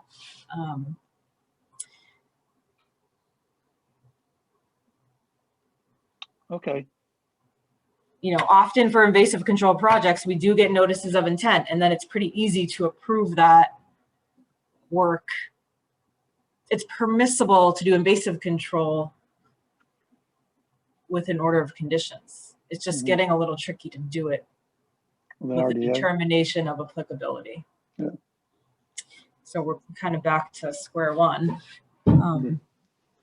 You know, and I do think the paths may even be exempt. Vegetative paths that are 3 foot in length, I think, are even exempt. So I think the path is not. The path and cutting bittersweet is not a concern for me as much as mowing, clear cutting. Okay. So for the path and the clearing, we could just make a recommendation of a -2 for the path and Right, the bittersweet removal around the path. yes. Okay. So do you want to make a I'll motion? I'll second that motion, if that was a motion. All right, Sure, let's make it a motion. okay. Any further discussion on the path? Seeing none, all in favor? Carl, Yes. Tom, Yes, and I'll vote yes as well. Now, the next one recommends a -3 for clearing along the Union Street with the following conditions. So this is where the invasives are being removed. Is that correct? And I And should clarify, yeah, Yeah. that's correct. And this is, I should clarify the -3 is for work in the buffer zone. So Okay. just that one section, The green area. Okay, the green area, yeah. okay, And yeah, okay, so, and yeah, I want to update that given the maps. You guys can do your motion with the few things I wrote, except for the mowing, because he's not proposing mowing in the buffer zone. okay, So just, so actually, yeah, that was, you know, I was thinking we were going to do a -3 for that whole area, even if it's outside of the buffer zone. I don't know if that we can do that. maybe the language could be clarified a little bit. Instead of using the word clearing, which to me indicates clear cut, or just, taking everything down. I mean, this is just going to be selective invasive control, correct? Yes, right. That's what it should say. So I'll make a motion that we issue a -3 determination for the selective invasive removal in the, I want to call it in the area on the site map that was green along Union Street with the following conditions. Commission will be notified of the work start date. The work area will be flagged in the field prior to selective clearing, and the commission will approve said work area, and that there will be no soil disturbance. That's my motion. okay. Is that, I'll second that. okay. Is that a good way to write that, Meredith? Yeah, that makes a lot of sense. Okay. All right, so we do have a second. Any further discussion? Seeing none, Tom, I'll vote yes. Carl, Yes.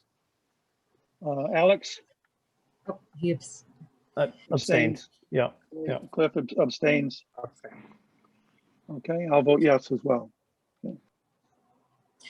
So the last piece we need a permit is the larger areas on Union Street And I mean, we can do it, we can allow a one-time mowing with a -2 and then also issue a +3 for long-term maintenance. The RDA is only good for 3 years, so Okay.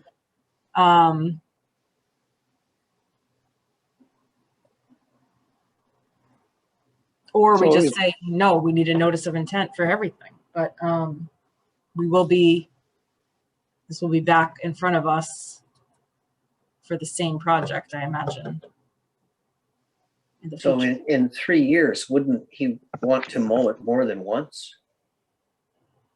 Or is it a 2-year? Is the RDA good for 2 years, did you say? 3, it's good for 3 years. And So if he goes in there and mows it once in a year, it'll be back, right? I mean, it won't be, the bittersweet won't be crawling as high up the trees, but I was thinking he would be mowing it periodically, but I heard tonight it's mowing it every other week. yes. So, And personally, that's what I think he should be allowed to do. But I understand what you're saying about long-term maintenance needs an NOI. I do agree with that, but I would make the motion for a -3, but I wouldn't include the limitation of one-time mowing. I'm just throwing that out there. I'm not making a motion at this time. yeah, that makes sense, Tom. You know, this is good for 3 years. We allow mowing. You have to issue a -2 because it's in a flood zone. -2 or 3? -2. So we wouldn't have any conditions. You're just saying you're approving this map, essentially. And then, yeah, you're approving the map. And then you're gonna also issue a +3 for a notice of intent in the future. Because this permit's only good for 3 years. Or you can also issue a -3. It's just not typically used for that, but DEP does say we can do that, except I don't know if it stands up in court, but we've done that before. We did it just a moment ago, right? For the area in green, we used a -3. That's in the buffer zone. Well, it's also in floodplain, so.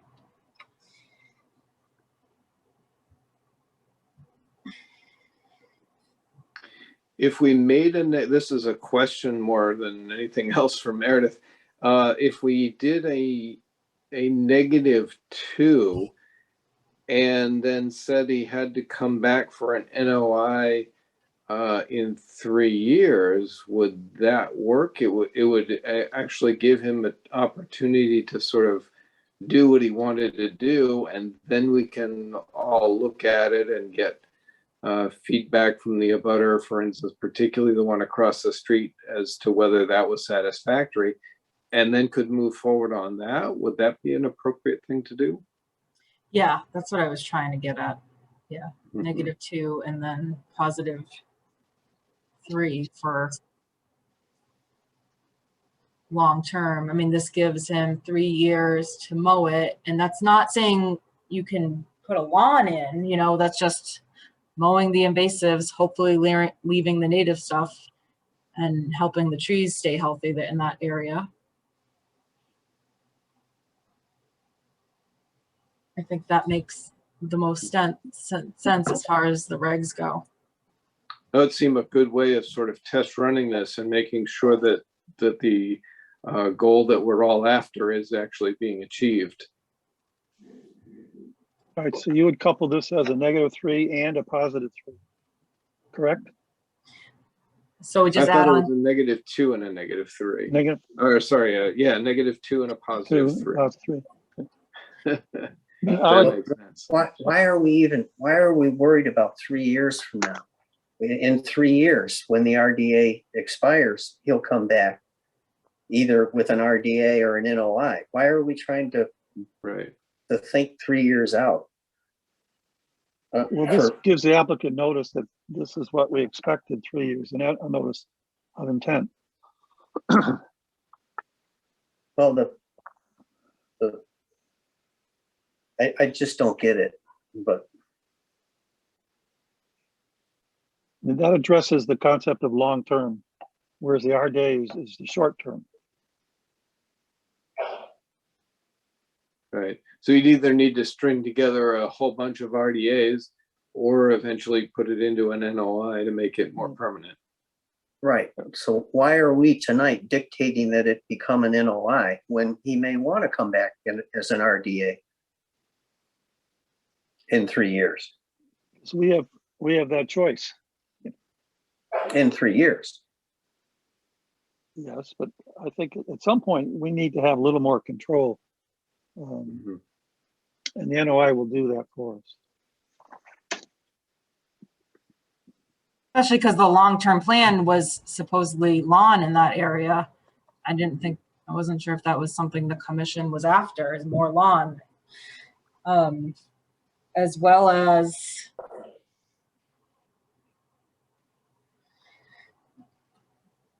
So I think proposing a -2 and +3 for that area along Union Street between the parking lot and Union Street sort of makes sense to me. All right, so All right, that's go for the red area and the blue area. Hmm. Okay, Make that a motion, Carl. Okay. I will make a motion then that we, for the area between Union Street and the Gulf Acres parking lot, that we assign it a -2 and +3. Carl, I would like to add the conditions that we had under the previous one, that the commission will be notified of the work start. The work area will be flagged prior to prior before the work, and will approve said work area, and no soil disturbance is allowed. 'Cause he's just I mowing. accept that as an addendum to the motion then, yes. And I think it would be even clear.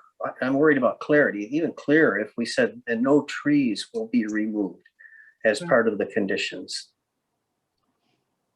Okay, We all understand that, but let's put it Right. down on paper. sure. Is that gonna be okay, Meredith, to cover what we want to do? I think from our perspective, yes, I hate to- perfect. Okay, thank you. So, Um, so And that's a Mr. great Chairman, recommendation. Thank you, Tom. Okay, so was the motion amended to include no tree cutting? yes, Yes. Carl, is that true? Yeah, I will accept that as an amendment as well. And Okay. I'll second the amended motion. all right, so under +3, again, the work would require a notice of intent in the future. Sure. Okay. All right. So we're just voting on Carl's motion on the -2. So all in favor, Tom? I'll vote yes on the -2. Okay, Carl? Yes. All right, and I'll vote yes as well. Okay, now we need a recommendation on the +3 for the long-term clearing along Union Street.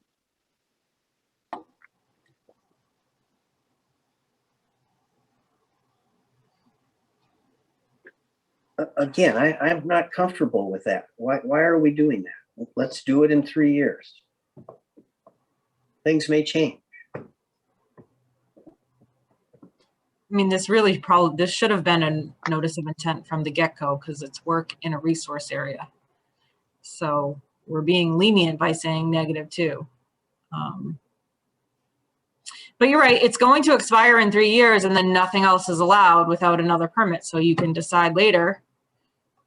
I just would recommend to the applicant, we're gonna need a notice of intent after this permit expires in 3 years. Because it's too hard to permit this stuff Mhm. with an RDA. I'd rather see it in writing right now instead of waiting 3 years. I'm not comfortable with it. I'm not going to vote for it.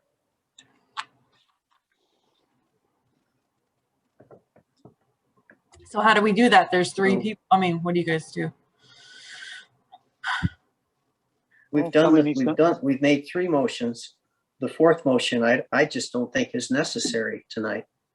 And plus, I think it's going beyond our powers. I think he has the right to determine whether he wants to file as an RDA or an NOI.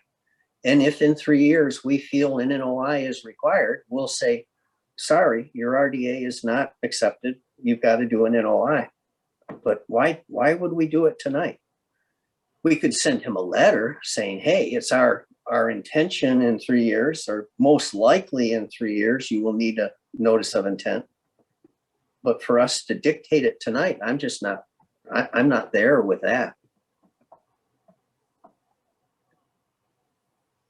Carl? Yeah, I guess this will expire in 3 years, so I do see Tom's point that perhaps at that time, then we and since Mr. Whitman's here, he's kind of will be aware of that we will insist in 3 years on an NOI. And I agree, maybe this doesn't need to be written now. Okay, well, that's the majority of those left who can vote. So, okay.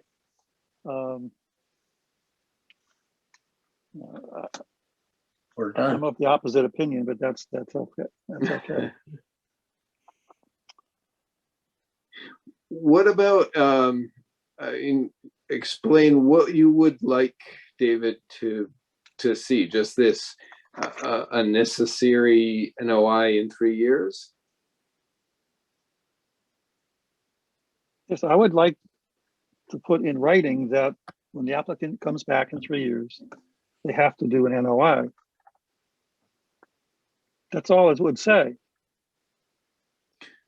Would you be why would you necessarily be averse to another 3 year sort of an extension of this permit?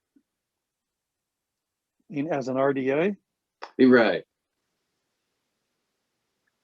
No, because if you're dealing with maintenance, you need an NOI. You can't do that stuff with an RDA. Why not? For 3 years, you can. An RDA is it's to determine applicability.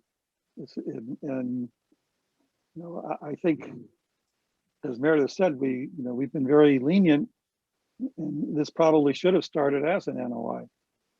So I would just like to be clear that any further work in this area requires an NOI.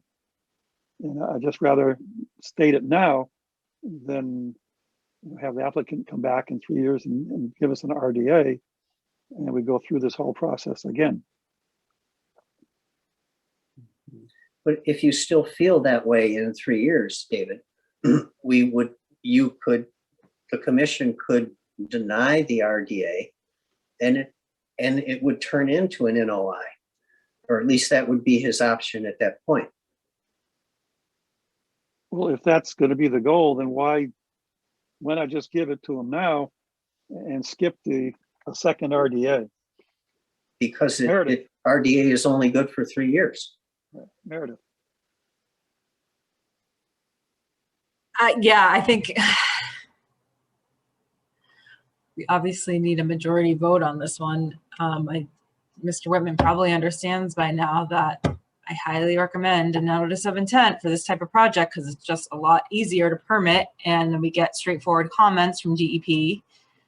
Then we have something, an RDA hearing is a lot more difficult and challenging than just an extension of an order of conditions. And you can extend an order of conditions forever. We can issue an order of conditions for 5 years. Can't do that with an RDA. And furthermore, RDAs really are for determination of applicability. We kind of use them to condition projects, but really we need to be conditioning projects with orders of conditions. And that's the difference. We have a lot more control over what's happening on a site with an order of conditions. We basically have no more, I mean, this is it. An RDA is a one-time thing. We say yes. There's nothing besides an enforcement order that holds the applicant to any standard. We're approving the plan as given to us. So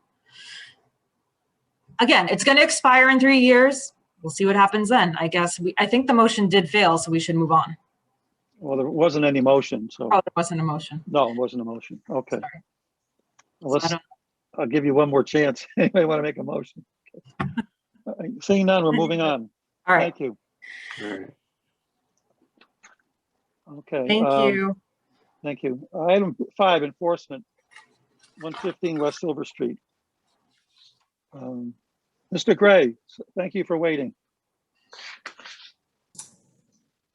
Hello, everybody. Hello. Tell us what you'd like to do. Bear with me for 1 second here. Well, so I'm Darren Gray. I'm a civil engineer, state of Massachusetts, worked for Bay State Health for 8 years, been in land development for over 20. I'm here to report back on the mitigation measures we implemented at Noble Hospital last fall. We received a letter of a possible violation dated September 15th, 2020, and met with Meredith and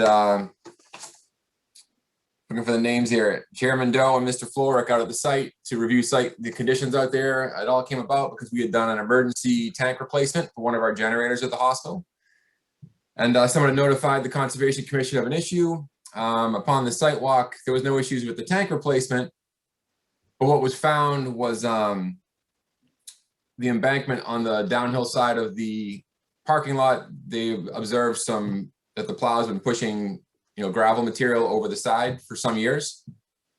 And so we got the enforcement letter in order for that condition to be mitigated in the future and cleaned up a little bit. So, I've asked around at the hospital, and that lot has been there, well, longer than anyone can remember. So definitely going back to the 80s and before that. So exceeds current regulations as far as, construction and grandfathering and all that. Let's see. So last year we met with the Conservation Commission in October, and there was a decision made that we should put concrete barriers up at the top of slope in order to stop any more plowing of materials over the side. And that would be the measure we do for the fall, that we should then report back in the spring. We're a little bit late for the spring, but that's what I'm here to do tonight. And so I did go out and observe the site conditions to see how the mitigation measures of the concrete blocks were performing.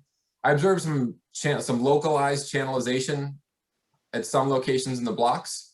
The low points, there's like 2 or 3 locations there where we saw some channelization where the water runs down the parking lot, hits a low point, and then kind of goes between the blocks and had some channelization going down the slope.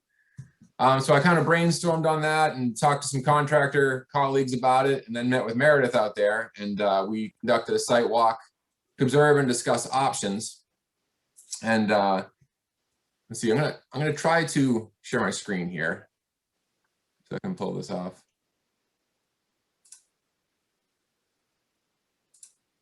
Let's see.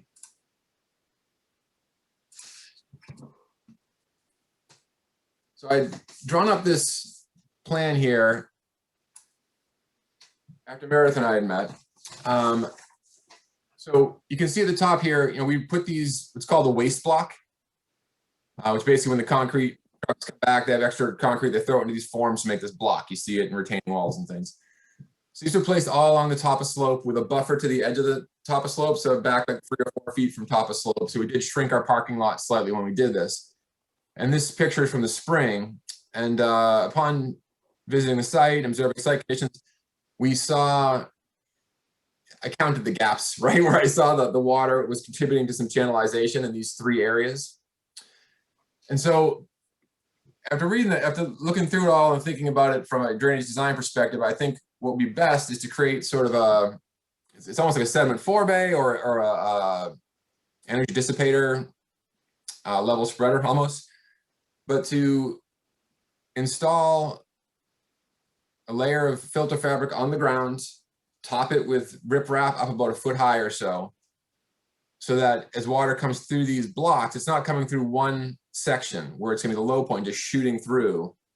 But instead it's gonna come in here, pond up behind these blocks, and will then slowly trickle out through these stones. And doing so too, similar to a sediment forebay, Stokes Law, we have any granular material that is being carried in that drainage surface flow would then settle out, or the majority of it would too, by creating this ponding area to slow down the water.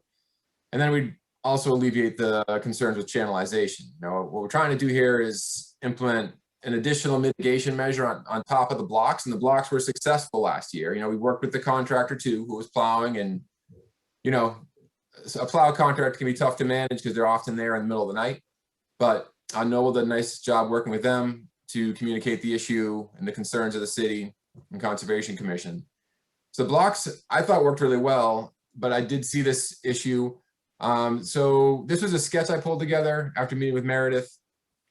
You can see this is what I'm thinking I would have the contractor do is go out there with a mini excavator and just take the bucket and kind of press the ground to create like a little bit of a depression, but not start digging any material away, right? Just kind of like push it just to kind of even things out, give a nice area, put down filter fabric, stack up the rocks, rip wrap about a foot high, bring it all the way up to the back of the blocks as shown here. I'm assuming you can see my cursor.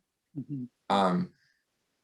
Then wrap it around, of course, keeping it off the top of slope to give a little bit of a buffer there.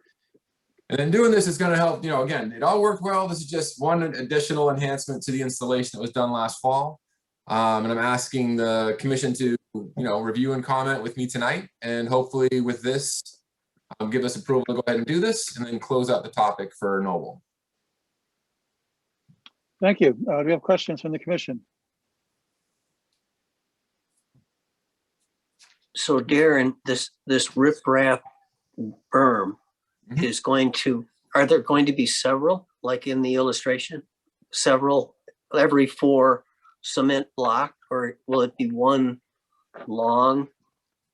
Well, so what I was doing here, I would use this to go out there with the contractor actually too. So as I was counting out, from the pole here, for instance, on this one, it was like the second gap from the pole and the third and the fourth. So the berm would then encompass all 3 of those gaps. So they would all flow through to that pond area, right? The forebay or pond area. Oh, I see. Okay. And then up here would be an additional 3 gaps with this one. And over here, this area, it just kind of like all kind of comes down into a little low point. It's a bit more subtle, so it catches more of them. So here I wanted to capture 6. It's basically like a longer stone installation there across 6 gaps. Yeah, and you mentioned, padding the soil down a little bit. You're going to have to remove vegetation to do that, yes? I don't plan on removing anything. Really? You're just going to pat those bushes I'm looking at down? That would be the intent. Yep. I'm sorry, say that again? Yes, that would be the intent. I mean, what time of year would you do this? well, I'm flexible on that. I mean, if you we just did this a time of year when there's no vegetation, because certainly with all the rain, things are very lush right now. And we have a lot of invasives out there. I mean, I'm sure Ms. Borenstein could tell you that the type. I'm not good with the plants, but so I'm open to discussion on the plants. But I don't think there was much of high value growing up through the gravel on the other side of those blocks. Yep. Yeah, Well, in that's, that case, I would leave the decision with you here as to when to do it. Meredith?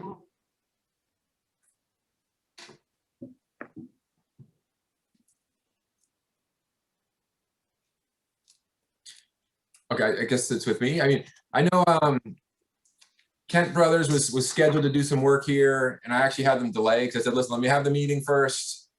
Let's just make sure everyone's in agreement before we do anything out there, right? So I'd probably just hire them.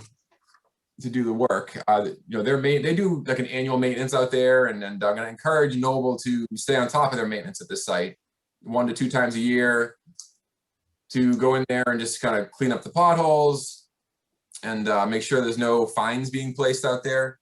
I did talk to Mike over at Kent Brothers on what they were using, and I want to make sure that they're, if they're using a screened stone, that there's no stone dust, there's no fines, it's just screened stone, right? So it's a cleaner material, so it's not gonna create any sedimentation issues there. Because, it's interesting, if you do an EPA general permit for construction phase stormwater activities, like a compacted gravel lot, like before the pavement goes down, is actually considered a stabilized material, right? So that's something you can implement during construction phase operations. It's acceptable by the EPA. So out here, I look at this is in a similar fashion. We have basically a gravel lot that we're just compacting and putting granular material on. I'm kind of getting off topic a little bit, I guess. Yes. I'd love to get this done before the winter. Sure, Alex. Yeah, no, my question was maintenance, but not of the lot, of these little kind of basins that are being created. What's the expectation for having to clean these out? They're kind of going to behave like a silt sock would or anything else, just to, it's a more sturdy construction, obviously. But, is Noble ready to be out there checking? I mean, the rain tonight, for instance, on this lot potentially washed enough in there to kind of reduce capacity in these basins. So I think there needs to be awareness on Noble's side that this is going to be ongoing. This will mitigate our sedimentation concerns most likely, but after a big washer, they got to get cleaned out, or the next one's going right over the top. So I like your question, Alex, because with stormwater infrastructure, you don't maintain it, then over time it stops working, right? Yep. And it's a hard thing to manage from a city, definitely understanding of that. But I think we can definitely have them doing that, no question about it. I'm trying to think. I can't remember if a 4-bay is supposed to be checked 4 times a year off the top of my head. Yeah, it's 2 or 4, depending. Usually, a lot of what stormwater infrastructure in the first year is more frequent to kind of determine how your site's interacting with it. But right, I mean, in this case, being enforcement, it's largely on the hospital. And then if we see another issue, obviously we're back here talking about it again. But sure. Okay. Other comments? Meredith?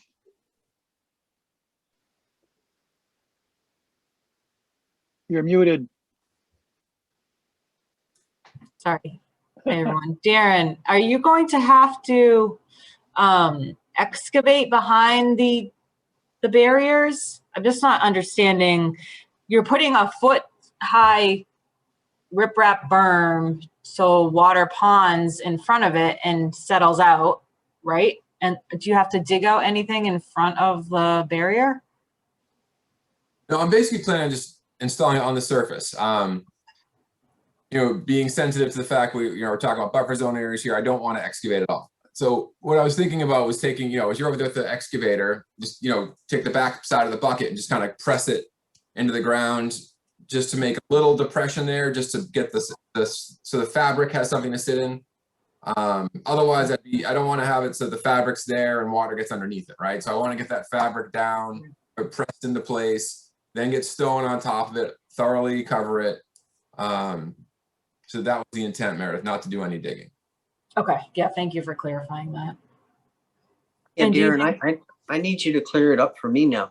Maybe I'm looking at the drawing wrong. Is this barrier going to be on the parking lot side of these stones, or is it going to be on the vegetated side? It would be on the back side of the blocks. So okay, that's what I thought. Okay, thanks. Yeah. So this is kind of a plan view. I didn't really walk you guys through the drawing at all, so I apologize. But this is a plan view showing 4 blocks and the berm extending past 3 gaps. And this is a cross section. Again, I'm roughly drawing. I was just kind of doing a sketch on the computer, so I apologize for not being as technically sound as some of the drawings I'm sure you see.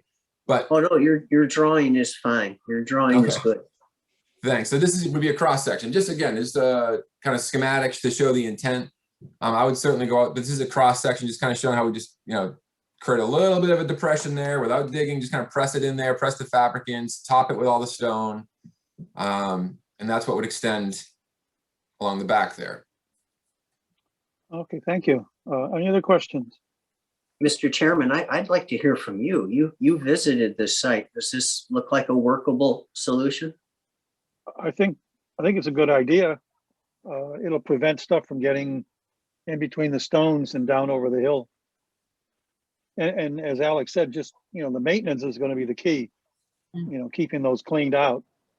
But I think Mr. Gray is going to be on top of that. Yeah, I would definitely go out there, you know, I'd meet with the contractor in person. I always do, right? And just to walk them through it and then, you know, check on their progress and close it out with them. And certainly Chris Kennedy is going to be our new manager of the engineering department over at Noble. He's starting up really he started a couple weeks ago, changing positions within Bay State. He's an architect, really strong technically. He's going to do a good job over there, but he's a friend of mine too through work. And I'll definitely get him a good thorough summary, including, of course, the maintenance here. And since it's still enforcement, we can go over there and take a look at it after a storm and see how they're working. Okay.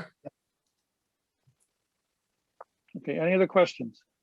No, I'd just note, you know, if the maintenance is an issue, it's likely that it's going to cause the ponding back into the parking lot as well. So there's incentive for Noble to stay on top of it. It's just right.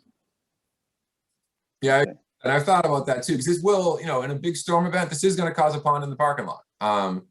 But that's kind of more our operational problem, and I want to make sure we're doing right by the Conservation Commission here, because, you know, it's a little pond, but it's going to dissipate quickly is my expectation. Because, you know, it's going to be a riprap berm. It's going to have a lot of, you know, openings for the water to get through. But, you know, we get some of the storms like we've been getting recently here. It'll pond, you know, 20, 30 minutes probably. But okay. I have one last question. And what is the maintenance? What do inspect, people, remove debris. was it just removing the debris and sediment that collects in front of the berm? that was what I was envisioning, was whether Right. that was mechanically or with a hand shovel. It's scooping the silt back out and the sediment that collected, freeing up the pores again. I mean, you can't wash them or anything because then you're pushing stuff down grade. So you're just getting rid of the collected material up front like you would with a silt barrier, I would think. Yeah. So it's like a more permanent silt fence in a way. Right. Well, anything's going to be better than it just washing down, the water leaving the parking lot and just eroding the slope, which is what happens right now. Dissipating, kind of spreading out the flows, I think will help a lot with keeping that slope stable. And I will say the barriers, when I looked at the site, nothing had gone over the barriers like it has been for years. So that's really great. The barriers are definitely working. And as far as vegetation removal, that's all knotweed at the top of the slope. It is the only thing growing there besides some trees growing in the slope. But I think some of that knotweed is actually rooted on the edge. So I'm not too concerned about some knotweed getting taken out because it is an invasive species. Okay. All right, thank you. If there are no more other questions, entertain a motion to approve the plan as submitted by Noble Hospital. So moved. Do you have a second? Second. Yep, Any second. Any further discussion? Okay, seeing none, all in favor? Alex, Yes. Carl, Yes. Tom, Yes, Cliff. yes. Is Cliff still here or not? Darren, can you stop sharing so we can see everybody again? Oh, sorry. Yeah. It's okay. I don't see Cliff. Thank you. but- Okay, I don't see Cliff. All right. No I'll vote problem. yes as well. All right, thank you, Darren. And That thank you to update. the Conservation Commission for working with the hospital on this. You know, it certainly wasn't our intent to create any issues out there. And I think we all look forward to the day we come back with the money to, you know, permanently improve the area. But park is usually pretty far on the list at a hospital, unfortunately. But All right, thank you. all right, thanks everyone. Appreciate it. Thank you. All right, item B, Fur Town Road. Ryan, thank you for waiting. You want to give us an update? Sure, let me share my screen. So I'm not sure where we left off at a previous meeting, but just a quick recap, 88 Fur Town Road, enforcement order. There was some partial clearing and then a regrading and I guess top dressing of an existing lawn. So we were asked to go out and delineate the wetland resource areas. We found a BVW offsite to the west. Sorry, that would be to the east. That didn't seem to be within jurisdiction of any recent work that had occurred. However, there is an existing stone well located to the west of the yard here, and there's an area of IVW surrounding that kind of peters out into the existing lawn area. So based on our survey of the recently cleared limit of woods, which is this squiggly line here, and based on a prior, I believe this is a 2009 aerial underlay that you're looking at, shows the existing vegetation that was there. And the squiggly line would be the new edge of lawn per se. So it appears that vegetation was cleared within the buffer zone, more so the 50 to 100 foot buffer zone to this isolated wetland. It looks like the lawn area immediately adjacent to the IVW was always lawn area. I did soil borings in this area to confirm if there was any buried underlying hydric soils, which I did not find. It appeared all to be consistent upland native soils. So it's in my opinion that based on what I saw in the field and looking at aerials prior to the disturbance, which I had not seen in person, that an area of vegetation has been cleared and turned to lawn from the 50 to 100 foot buffer zone to an isolated wetland. Thank you.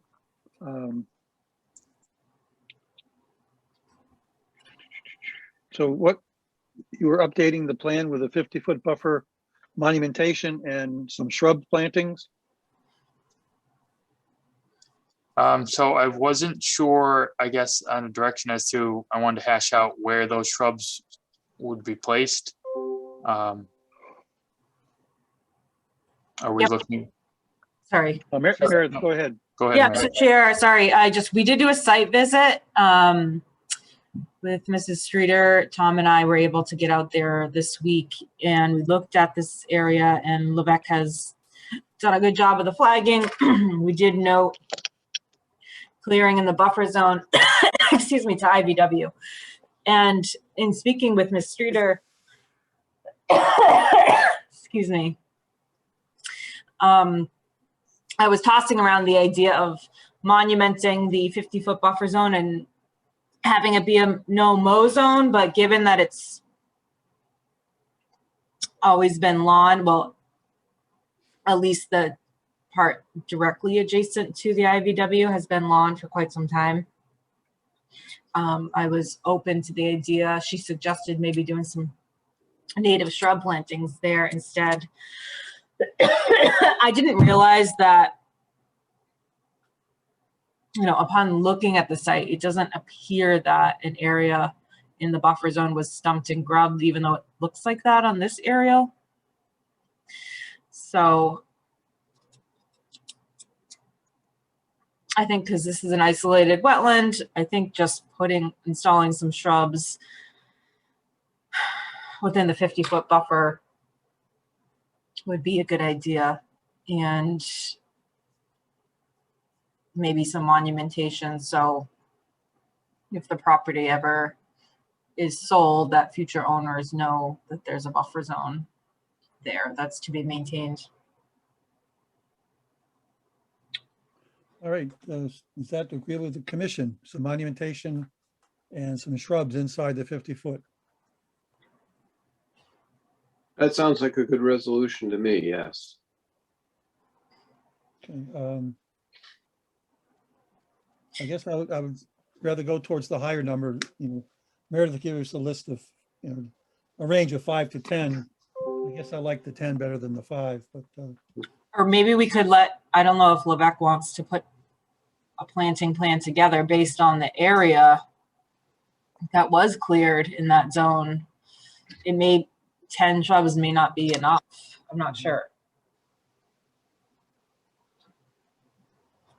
I guess we can ask him to do that.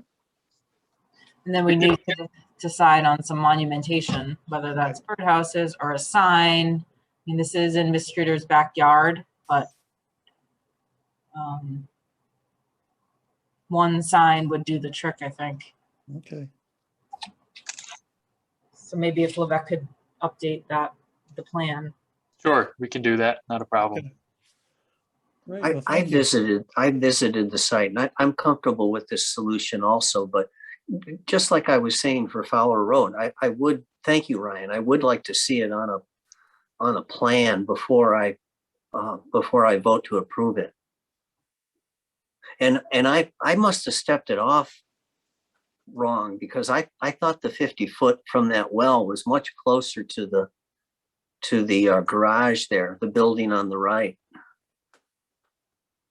But that's just a comment. And then my other comment is that we stood in water in that 50 foot area as we spoke with Estelle. But I'm happy with the way I think the conversation went tonight. Okay. So I'd be recommending that he come back with a plan. Okay. That's something you can work on, Ryan? Yes. Yep. We'll have that for the next meeting. All right. So is that in form of a motion, Tom?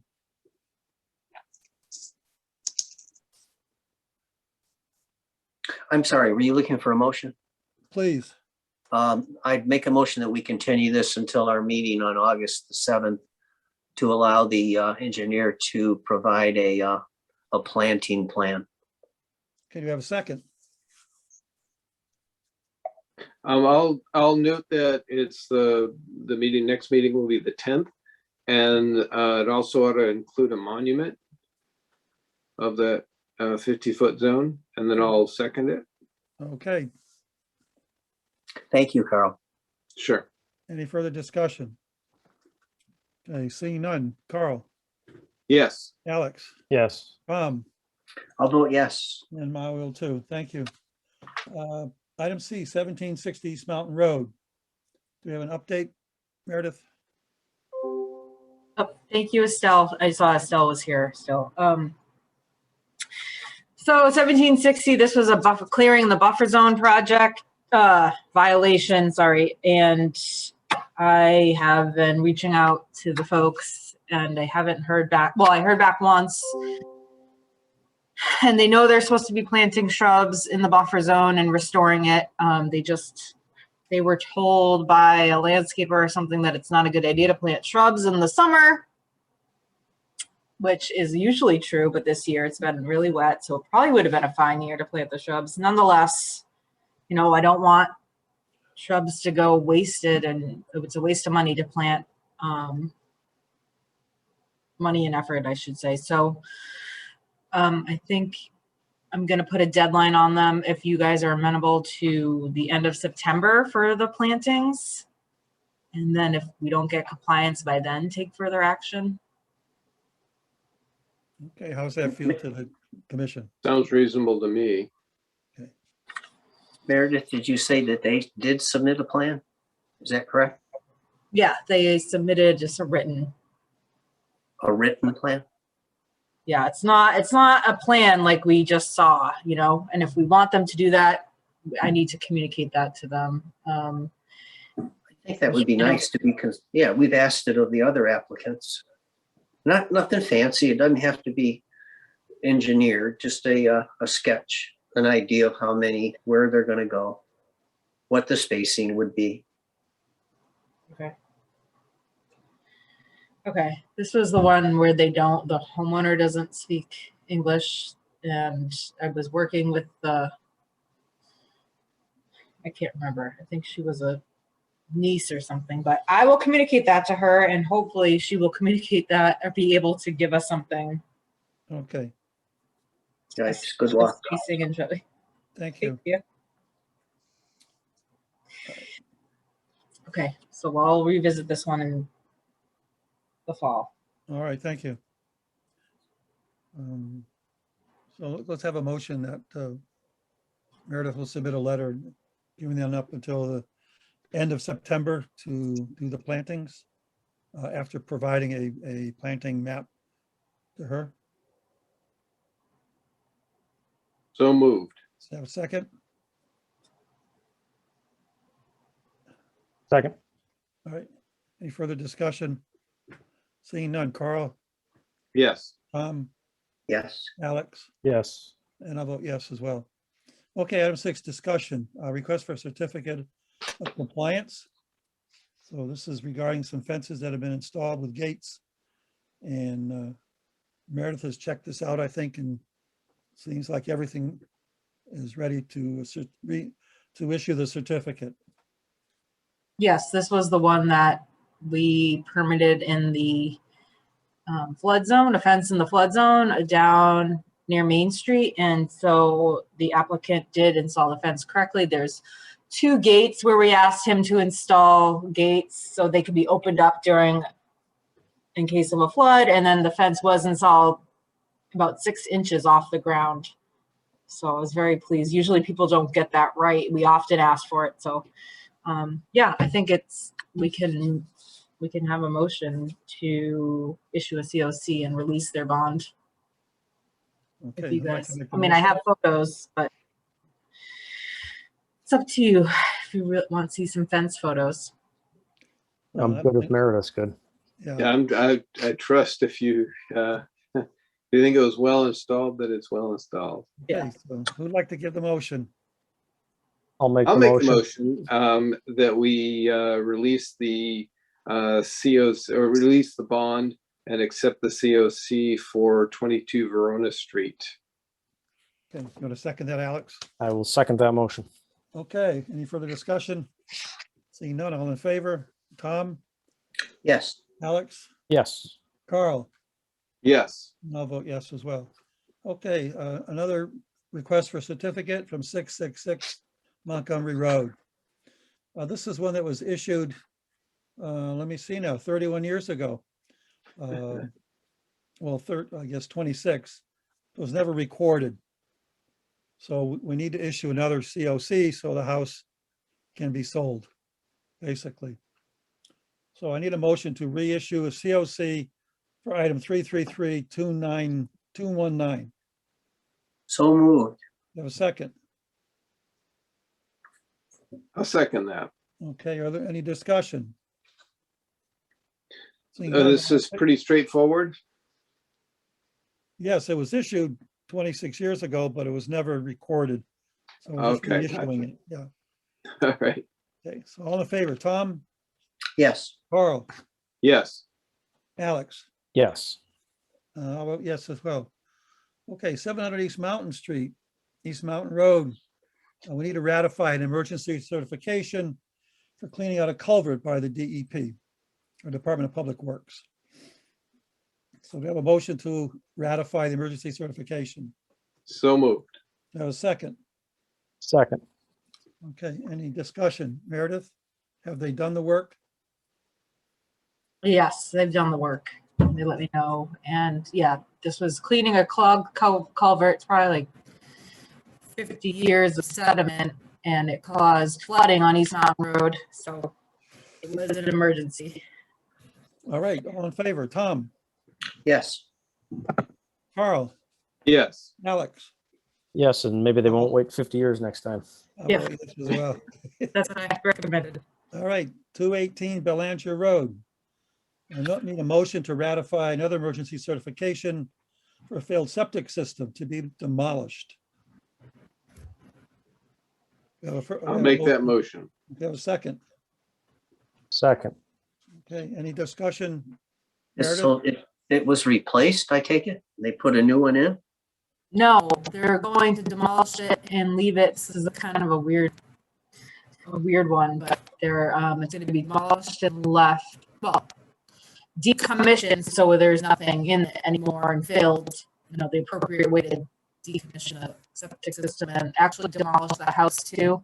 It's a long story, but it has to do with this property was bought so that these other folks could, I don't even know if I'm going to tell the story correctly, but It's not necessary.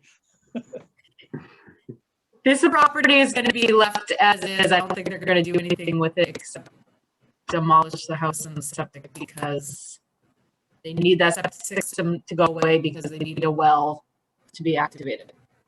I see. Thank you. Tomorrow, I'll tell you the whole thing. All right, to have a motion. So moved. A I'll make a second? motion. I'll Second. second the motion to ratify the emergency, All sir. right, any further discussion? Seeing none, all in favor? Tom, Yes. Carl, Yes. Alex, Yes. and I'll vote yes as well. Okay, under other items, again, the minutes for July 13th are not completed at this time. Under 8, a discussion. The Was there, major Mr. item here is the wetlands ordinance. Mr. Chair, was there, Yes, were there 2 others in there? Below the image, Belanger Road? no, When we did the, oh, there's Yeah, like a, but we did the, there's a screenshot and then there was 2 more bullets. I got screwed up there. okay, Yeah. they both refer to the Right, the same. Yeah, number. I think it was notes on that. I'm sorry. I'm Okay, all like, right. Okay, apologize. thank you. I'd like to spend a few minutes going over what we've done with the ordinance. Again, Meredith and I met a couple weeks ago and put together a draft with Carl's comments as well. We sent that out to everybody, and Alex replied with some comments. So I'd like Meredith to post that, and then let's discuss Alex's comments and see where we can put those in. And Meredith then can put together a final draft for us to look at. Okay. Let's see. Again, just as we noted before, the black ink was the original. The blue has been what we've proposed to add or change.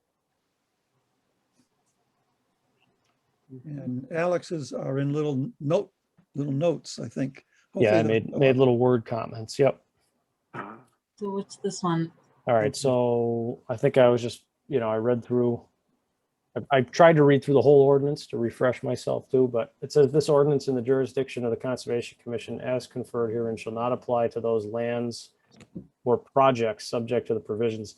It's fine. I was sounding more like activities would be appropriate, but I didn't know what WPA was using. I thought I tend to see more like activities within resource area as opposed to projects within resource area.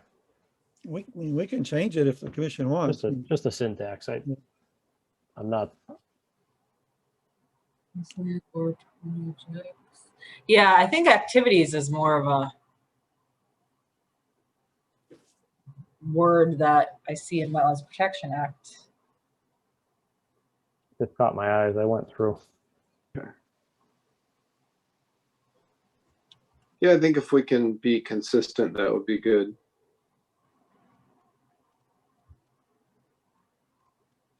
Should I change it now, folks? Just make a note to yourself. Okay. Yeah. Got it. Okay, the So- next one, My next one was, I wasn't sure. I remember a discussion about trying to be, helpful with the definitions, and I don't want to do overkill, and I'm okay if we don't want to expand beyond what we did. So I was just kind of keying on things I read as I went through that might not be obvious to someone of the general public that opens up our ordinance, but some of it may be duplicate with what they would have to read in the Wetlands Protection Act anyway. So, maybe some of it could be addressed with simply a reference to specifically the definitions that are already posted within the Wetlands Protection Act, but things that came to mind were agent, certificate of compliance, conservation commission, DBH or diameter breast height, invasive species, native species, notice of intent, order of conditions, request for determination of applicability, and Wetlands Protection Act. And those were all terms that, as I read, I said, well, those are, particular terms to this.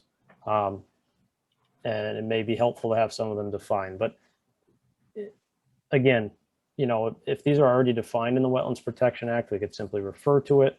Or if we feel we don't need to define all of these, that's also fine with me. Some are, sorry. to your point, I think it might be good because, some people who want to do a project in their backyard, maybe not, are not going to look up the Wetlands Protection Act, and, they'll look at our ordinance and see, what the act is talking about. It's, adding a sentence for each of those isn't going to alter it that much, I don't think. Yeah, those are easy enough things to add, and I think that's a good point. The homeowner, it's easier for them to look at a 10-page document than the 200 pages that the Wetlands Protection Act is. You know, that's gonna be really confusing for a layperson.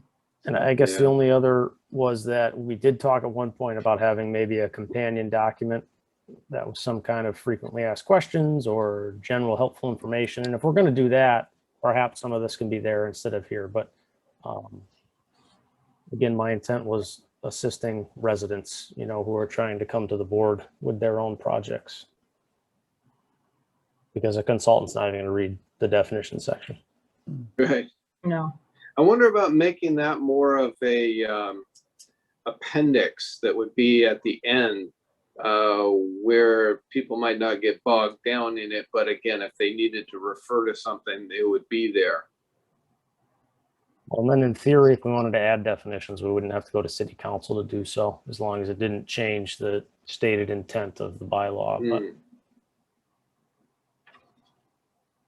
Oh, if it's an appendix, we don't have to go to the city council? maybe we do. I'm not 100%. But if it was more like there's a reference document available, you know, something.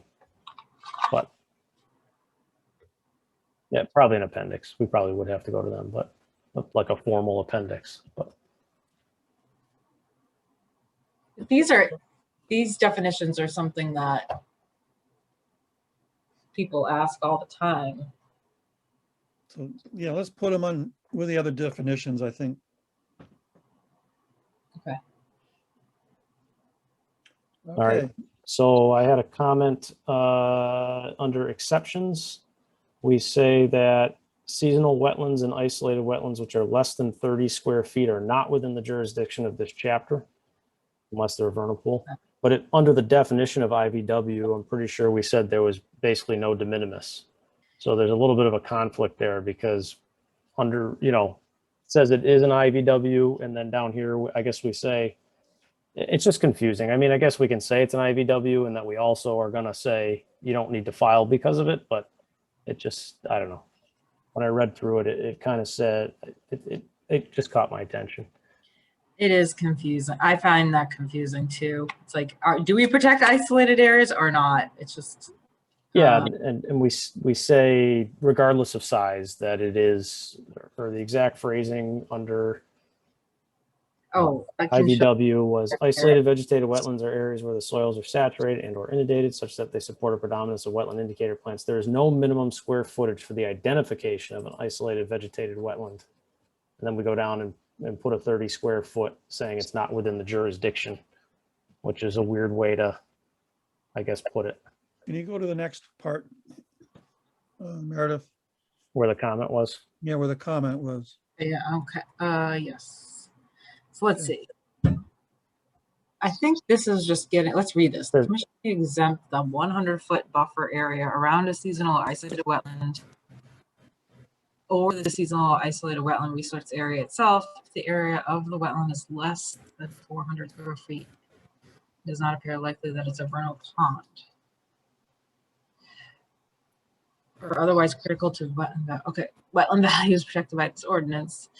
Seasonal wetlands and isolated wetlands, which are less than 30 square feet, are not within the jurisdiction of this chapter unless they contain a certified pool. I mean, can't we just get rid of that and then we can decide on a case-by-case basis? Yeah, I guess part of me was okay with the 30 square feet, because if you just end up with somebody who has road drainage in the front of their property and they just end up stuck coming in all the time for simple stuff because of something that happened as a byproduct, you know, and typically that 30 square feet would be things of that nature that clearly were these byproducts. So I'm okay with it.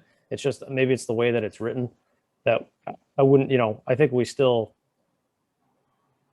I don't know, maybe that's the way to write it in these types of documents, but it seems like we would still claim jurisdiction. We're just simply saying, but you're exempted from the standards. I was reading it as the square footage has no impact on identification, but that the square footage related to whether it was jurisdictional. And yeah, I don't want to make every muddy tire rut a jurisdictional area. And I think you're right, Carl, as we're talking about it. We say it still is an IVW, but we come down here and we say, but we're not going to claim jurisdiction if it's not 30 square feet. So talking about it now, I'm okay with it. It's just, it caught me. So if there's any, I don't know, it's too late for me to come up with a different phrasing, but I if know. anybody, if you have a bright idea when you look at it again and it can be put into simpler language, then I think we're saying what we want to, and we're in agreement on having that type of a de minimis, but it's just, it caught my attention. I mean, could we say seasonal wetlands or isolated wetlands or small, just generalized instead of this 30 square feet thing? Like, couldn't we say, and maybe this is a discussion for another time because it is late, but small isolated wetlands may or may not be jurisdictional, but then we're setting ourselves up. No, we're going to be in the same quandary we're in now. You know, I think we need the numbers. It's just, and I'm fine with the clause. It's just, it struck me because we talk about identifying it, but then why would you identify it if nobody claimed jurisdiction over it? So it's kind of a chicken and an egg. I don't think it's wrong. It's just maybe less clear than it could be. You can ignore that comment, Meredith.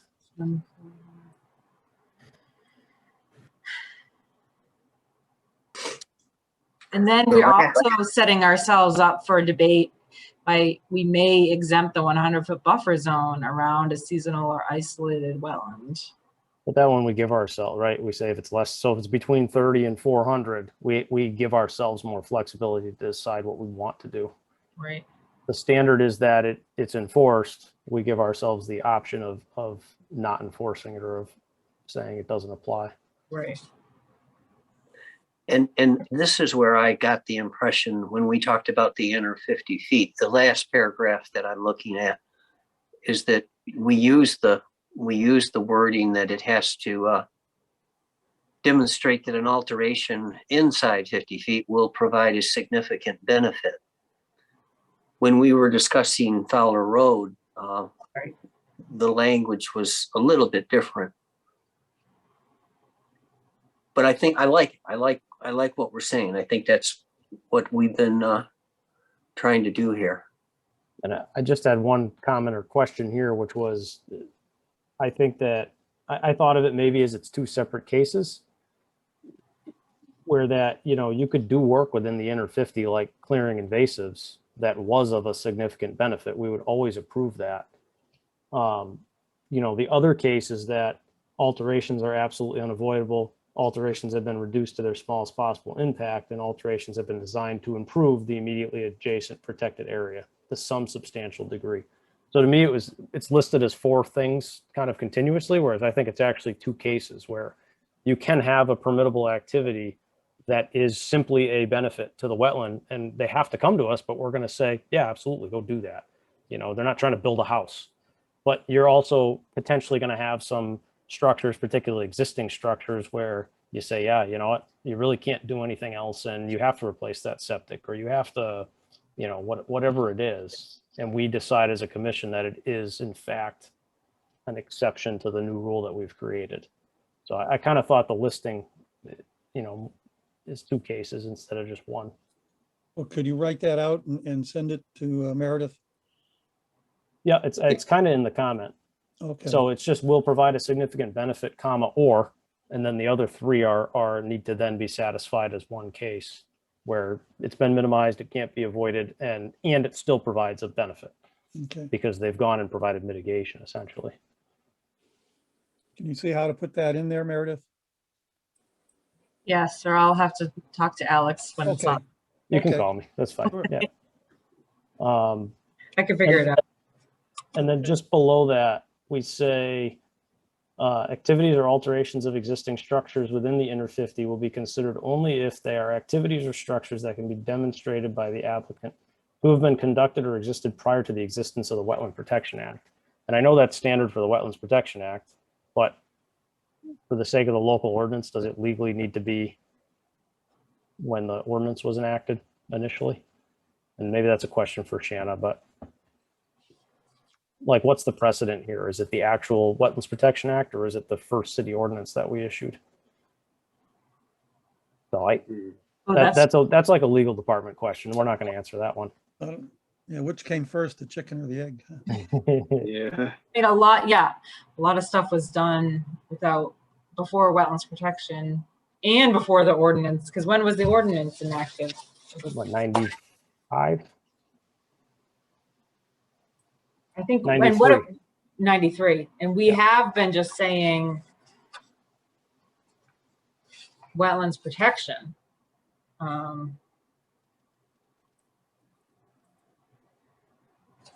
I bet she's gonna say it's up to us, but I can ask. I mean, if it's up to us, you might as well take the earlier date. But if it has to legally be in reference to the original document, that's my question, I guess. Bear with me, only a few more. Okay, thanks. Okay. Under application for permits, we added a clause clarifying RDAs need to be proposed for worker alterations within a 100-foot buffer zone of jurisdiction of wetland resource areas as stated in the bylaw. Depending on the project and extent of alterations, the commission in its discretion may require a notice of intent. This is kind of what we're dealing with in a couple of places even Yeah. tonight. And I just saw this as, this should probably be like a inset to B, which defines the RDA. And then below that, we're kind of clarifying that, you know, we have the power to say you need to go and submit an NOI. You know, it just seems funny that we're basically stating two kinds of RDA applications the way that it's currently written. And that's not really the case. It's simply that they applied and we reserve the right to tell them, no, that you need to have an NOI. That's how I was interpreting it anyway. So if we move that, I mean, maybe that's, You would put it below B, but inset, so it's B1 or whatever. right, okay. And then pertaining to B, we say upon the petition of a resident of the city, where is it? Undertaking activity or doing work within, where is it? Did I put the Yeah, spot yeah. in the wrong spot? Oh, that's what. Oh, 'cause I need to zoom out. I was sorry. I was playing around with track changes and I had them off. So that's what happened. So this actually if you click the red bar on the side, Meredith. Oh. Yeah, I was messing around and those are not, I shouldn't have done that, but upon the petition of 10 residents is what it says. So, and this is our local ordinance. It's not the WPA. I'm wondering what the WPA says, but it seems funny to me that 10 people would have to come forward to us to report a problem before we would take action. And I believe our precedent is to simply take action as soon as we hear there's an issue. So I don't think we should have in writing that upon the petition of 10 people, you know, then we'll turn around and talk to the potential offender. You know, it should probably just be upon the petition of a resident of the city. I am curious what the WPA says in their similar, you know, clause, but I don't know why we'd cut ourselves off at the heels on that one. Yeah, because we don't even follow, I mean, we don't follow that. Anytime someone calls, I go look at it and. It's also a weird place because we go for enforcement. Like Right. if somebody's doing something, we do enforcement. We don't turn around and say, oh, file an RDA. We say, well, no, we're going to put you under enforcement to figure this out. So, Yeah, that's a really good point. it's kind of an odd clause to begin with, but if we're going to keep it, I think we just say power of one person can compel us to action. I Okay, mean, sometimes we do and can, or I've seen commissions ask for an RDA. And after the fact RDA, we've done that. yeah, I think if it's not like something horrible that I think Right. I've even seen a few of those, but again, I'm just not sure why we'd say 10 people have to come forward before we'd Yeah. take that action. yeah. So I think we should just maybe take that out. Or do we want to just say one person? Right. We make it clear that people can petition us by leaving it in, but just put it at one. Yeah. I mean, we reserve the right for enforcement anyway, without anybody saying anything to us. So, Right. so under notice of hearing, let me be clear, the track changes, generally speaking, are simply grammatical suggestions, or in this case, it was standardizing it to look like the one before it. I don't think there was nothing there intending to change meaning. So, you know, I don't feel like reading through all those. You can reject them if you feel you need to. I can't read through all of them right now. Oh, you are saying you only commented on The it. comments are the things I felt we really needed to discuss. I see. Okay. Well, that's helpful. to do both, but we don't need to go over the grammatical stuff right now. No, please no. So under notice of hearing, it just seemed like we were putting a burden on ourselves that I understand you probably coordinate with the internal departments, but again, I don't know. This was in the original, so it can stay, but Yeah, I mean, I definitely reach out to the departments that are pertinent. And they're usually, I mean, we do communicate via Munis, the city, I don't even know how to describe it, but all projects are entered into Munis when they go before the planning board and zoning or building. So I didn't know if we needed to intentionally state this burden in our own ordinance. It seems like something that, city council would like to have everybody participating. And I think there was some activity on that a couple councils ago, but I don't know. Again, it was kind of like this is all very directed towards helping people file or informing them what the issues are. And this is more of an administrative internal thing. So, but maybe it does reassure people that internally the city's communicating, and then maybe it has some value as that. It's just, if it's there, we have to make sure that it's actually being followed. So you may want to consider phrasing that's appropriate to the current practice, if that's the case. Yeah. Well, Meredith, I did talk about this, and with if she just set up an email list and just posted the NOIs, I mean, those come in electronically anyway, so it wouldn't be much just to paste it into an email list and ship it off. And it's just for NOIs, it's not for anything else. Okay. Right, public hearing, right? Public So, hearing, yeah. yes. Yep. So, Which maybe is another good definition. yep. Public hearing versus public Yeah. meeting. What is the Right. difference, and what are people's rights within those two meetings? Sure.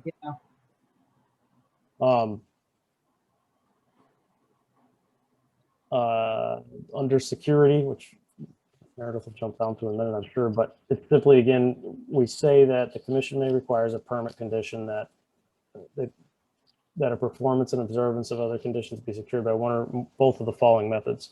So B's fine. B's, they can offer a conservation restriction.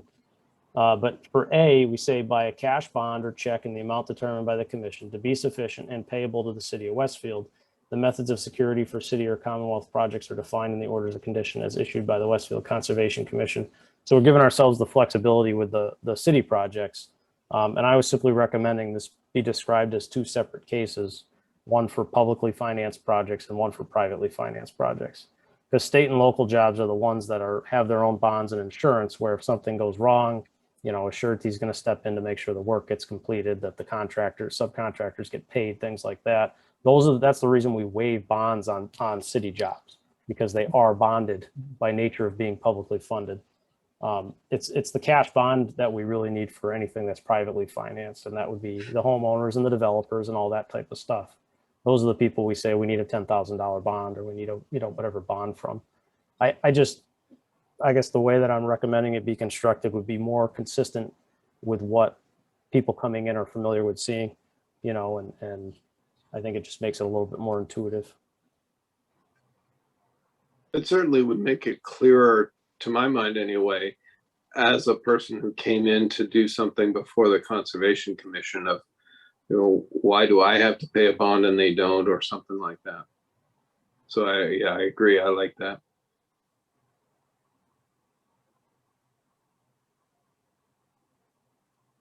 And do we just carte blanche say the projects that are privately financed, cash bond is required? And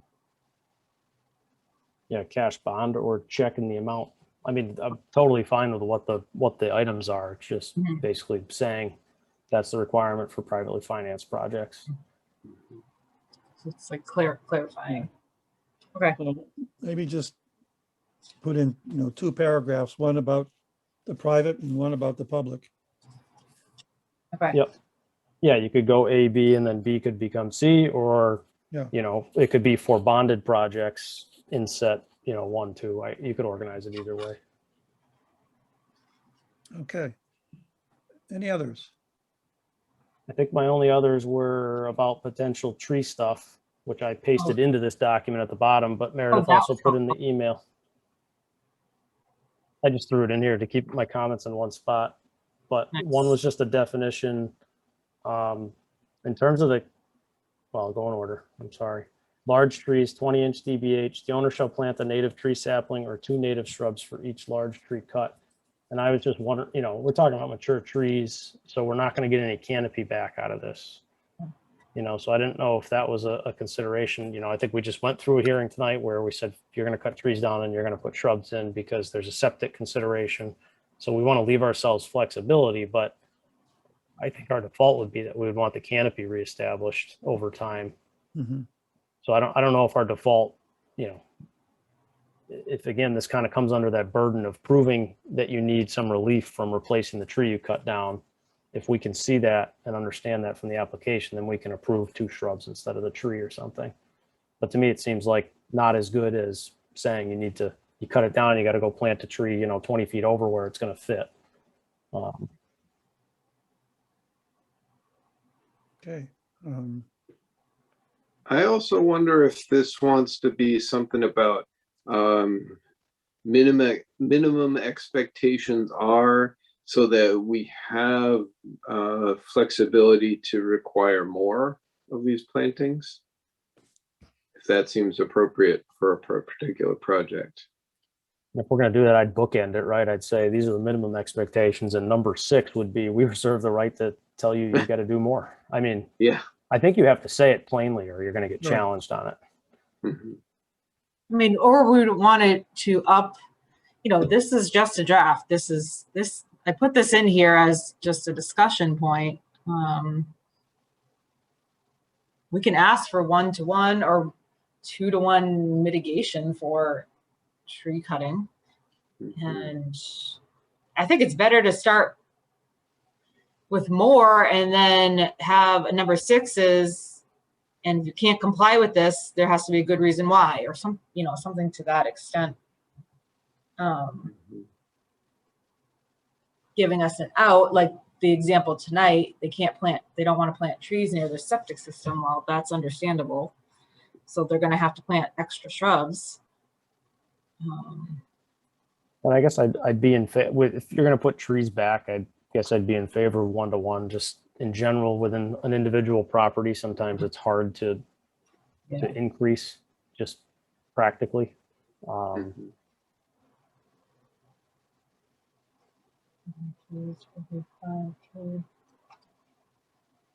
then for 3 was the caliper. I definitely defer to Bob if he is available to comment. But typically, I think 2 or 2.5-inch caliper as a minimum is more appropriate. Trees are a little beefier to start, but they're still young enough that they can adapt to the new environment. Maybe 2, 2.5's getting big, but 1-inch, those are pretty small saplings. So a lot of municipalities require bigger to make sure that you get a quicker growth and better establishment. Mm-hmm.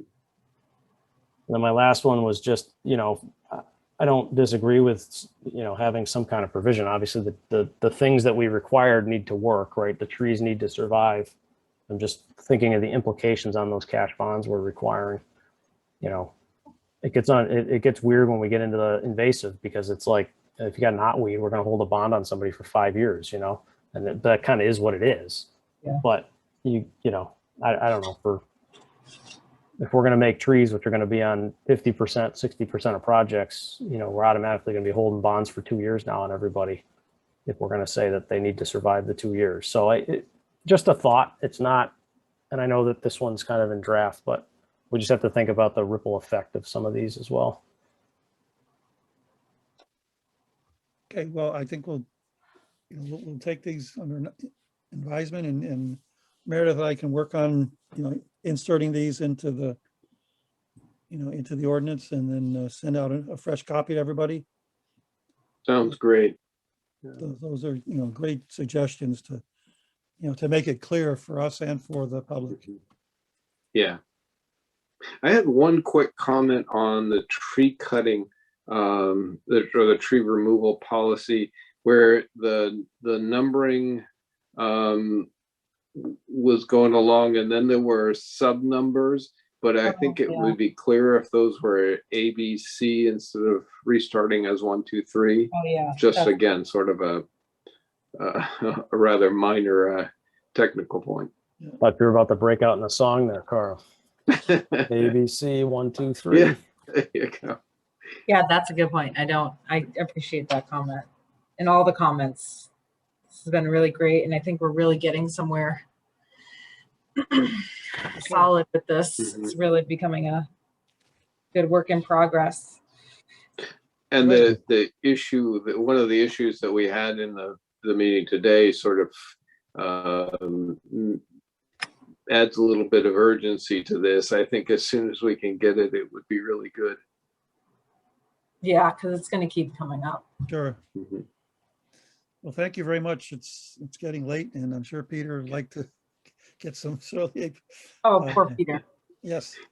He was so Oh, quiet. I forgot about him. Sorry, Peter.